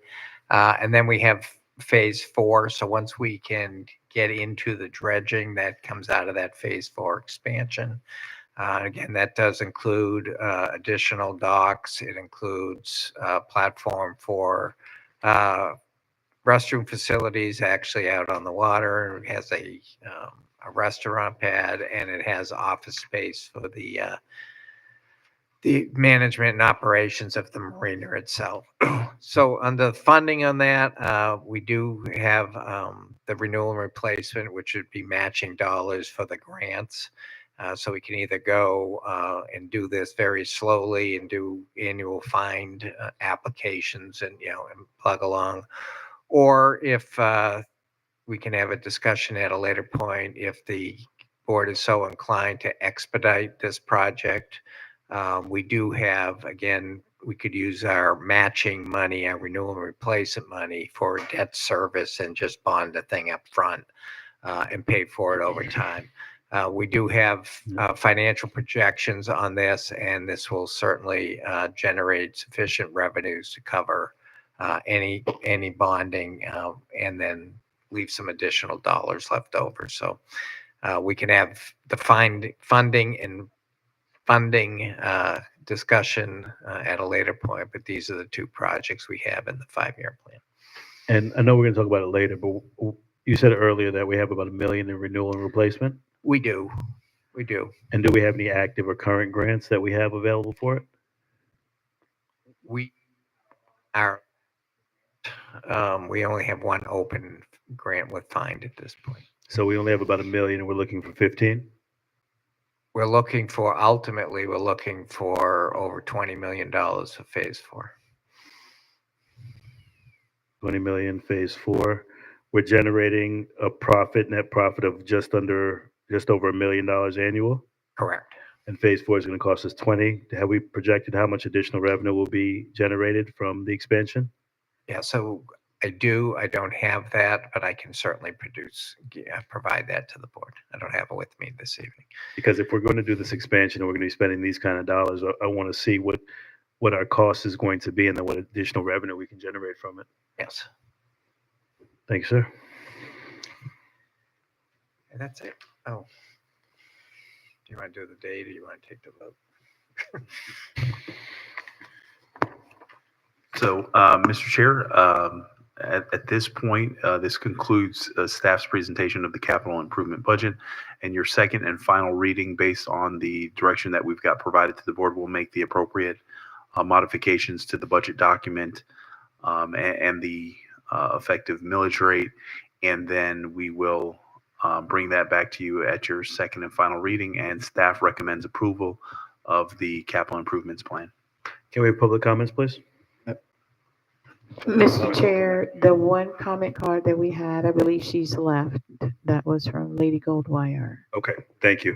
And then I do believe we also have to discuss the increased millage rate and then the motion from earlier, if you want to revisit that. Before we go into that, is there any questions from the board? Dr. Spiritus, go ahead. Mr. Chair, I'd like to make a motion. You're recognized. I'd like to make a motion that we take the approximate $450,000 in additional funds from the increased millage rate to be used in the capital budget for infrastructure and/or bonding of infrastructure projects. So, Dr. Spears, we do have a motion on the table for the capital projects. We're looking to amend this to increase the proposed budget by approximately $450,000. 450,000. Okay. And you're going to put that where? Into the infrastructure line in the budget and/or bonding for infrastructure line in the budget. Mr. Chair, if I may. You're recognized. The item before you is the adoption of the capital improvements by virtue of an ordinance. So it would be staff's recommendation to deal with the ordinance that's before you, and then if there's subsequent action that the board wants to provide by virtue of a motion, you do that after you've resolved the issue concerning the capital improvements plan.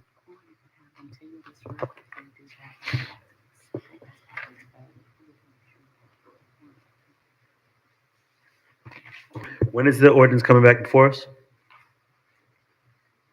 Chair, if I may. Yes. This all will come back before you at the September 18th meeting of the City Council. Mr. Chair? You're recognized. So, Ms. Evans, your council's recommending that we adopt the plan and then amend it, or we wait till the second reading to amend it? Mr. Chair, if I You're may. recognized. So we can make the modifications that if it's the desire of the board to move in that direction, and that can be incorporated in the budget document for second and final reading. So you don't need to effectively put a motion on the table. Thank you.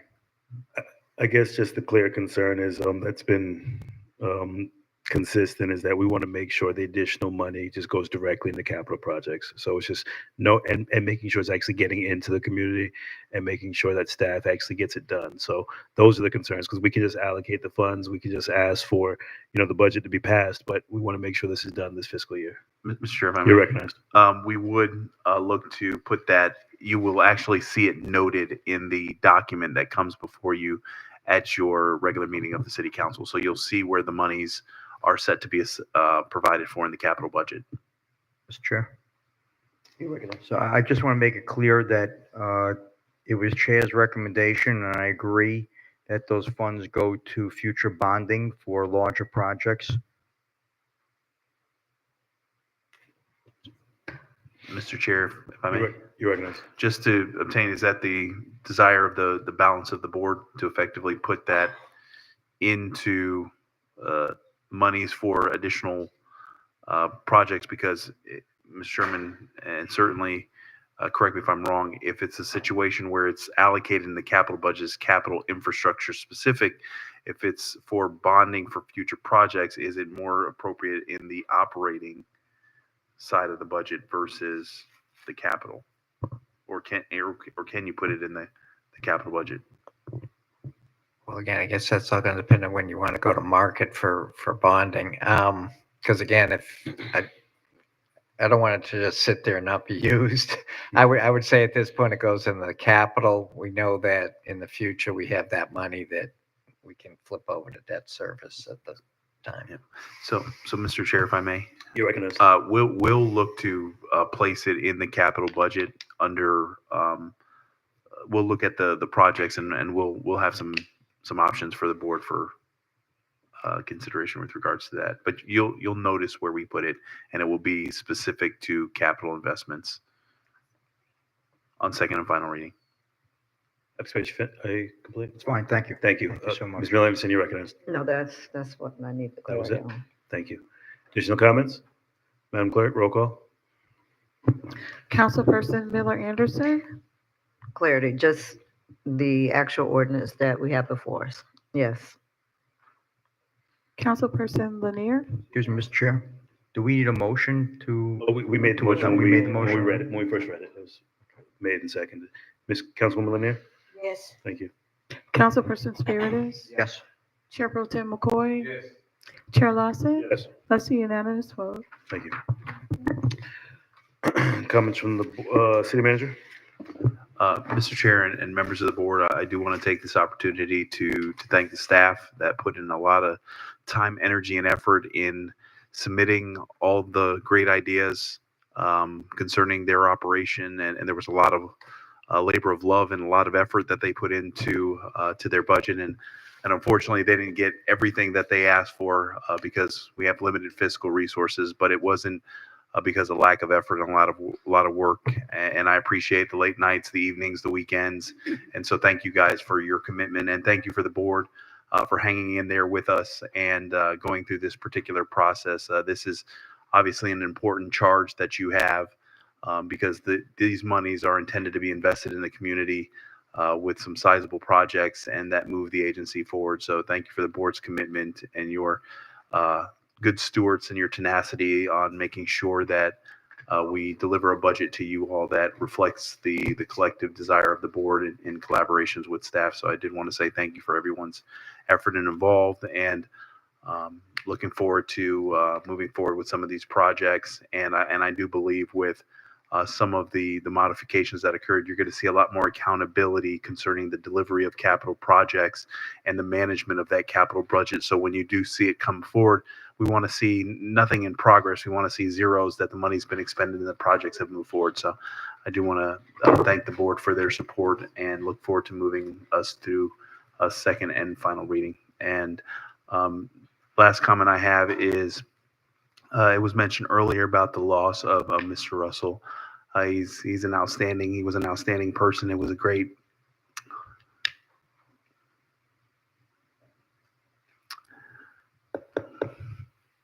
he was a great man and a great friend. And you know, in this position, there you don't have many friends, and I can tell you, he was a great person and a great friend. And this world is a little bit sadder of a place because he's not here. And to his family, my thoughts and prayers with them as they go through the grieving process.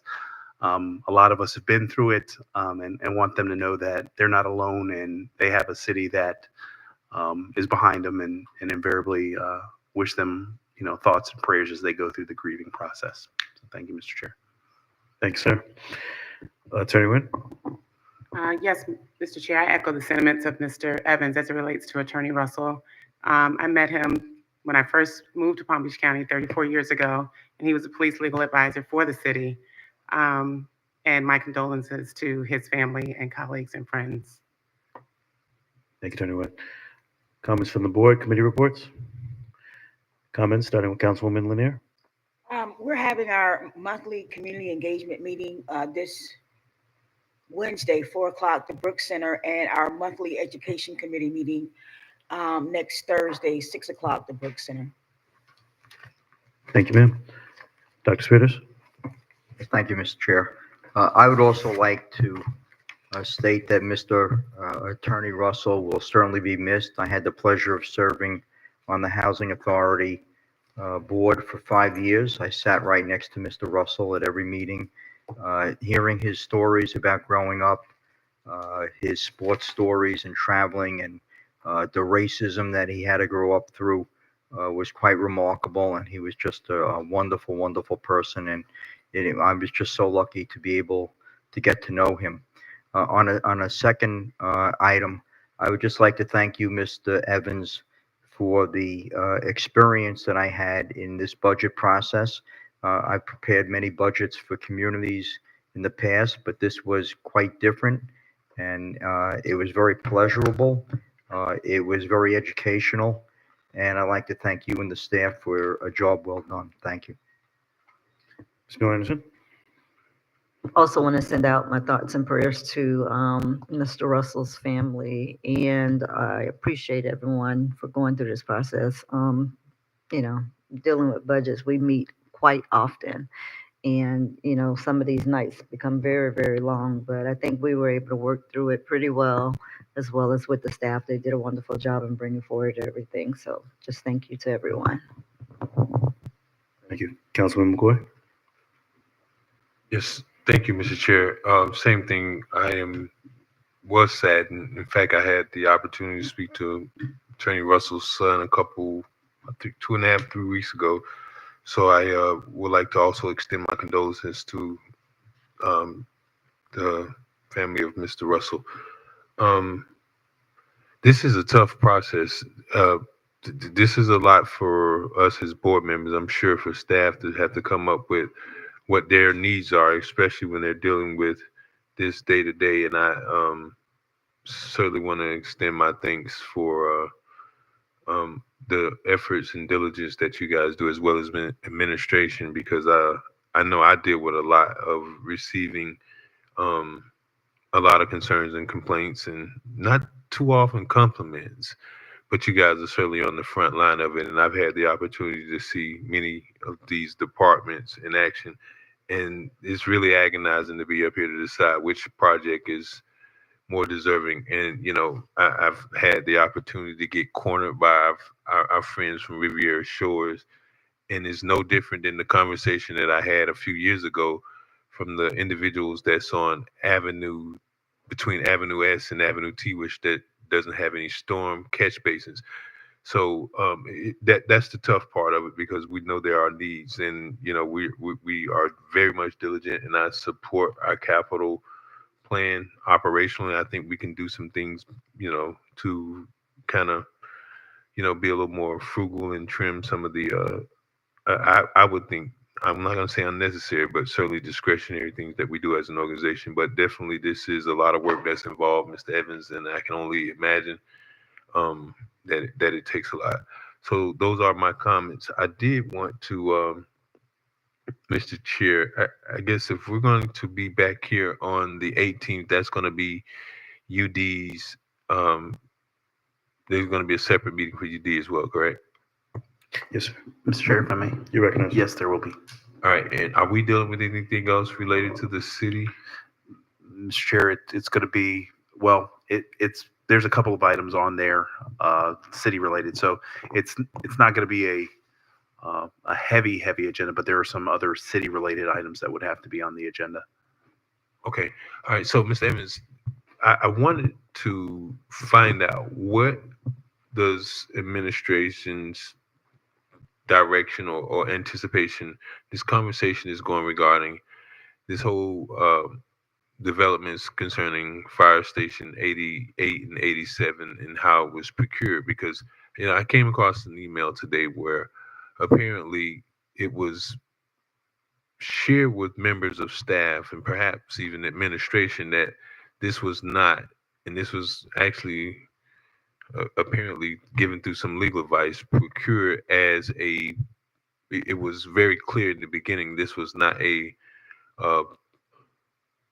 it was not a design build finance, and we were well aware of that. So where are we at with this process? I mean, among investigations, we got quite a few and things that we have to really dive to. But what are we doing in terms of this? Because this keeps coming up, and now I have folks that are literally saying it was the city's role to look at making sure that we were holding our development partner, who's Kaufman Lynn, responsible for making sure that they made good on their proposal. So what can we expect, considering that there was already communications that this was not, even though the comprehensive agreement said it was a design build finance, this was not consistent with the statute, nor the design build firm, which is very interesting. The response that we got back was from Municipal Acquisitions and not Kaufman Lynn. So there's a lot of problems, but I'm more concerned with what happens to those folks that were initially offered up a part of the proposal, who received letters of intent. What is our role? And similar to what I've seen in Fort Pierce, do we need to commission someone outside this organization to review that? Because this has been going on at least for 2 months since it's brought to our attention, and I want to know where we're going with this. Mr. Chair, if I may, certainly we can bring in the legal counsel that help us work through that particular solicitation.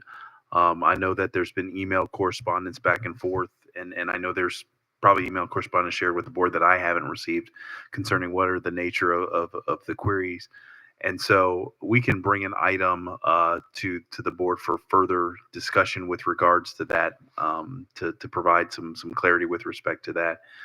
So we can put that particular item to bed, whether it was, compliant or whether it was not compliant and the like. And so, but there's a lot of differences of opinion, and we just want to get down to what the facts are associated with this particular issue.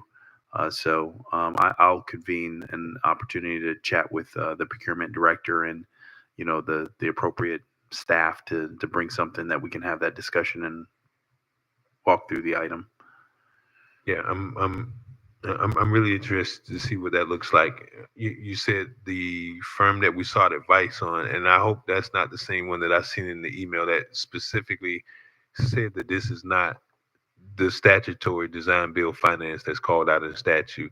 And for all intents and purposes, it's not a competitive design build when you kind of switch the process. So I hope that's not who we're going to rely on advice from. Certainly, if they've given us an opinion and we've done otherwise, that's a problem in itself.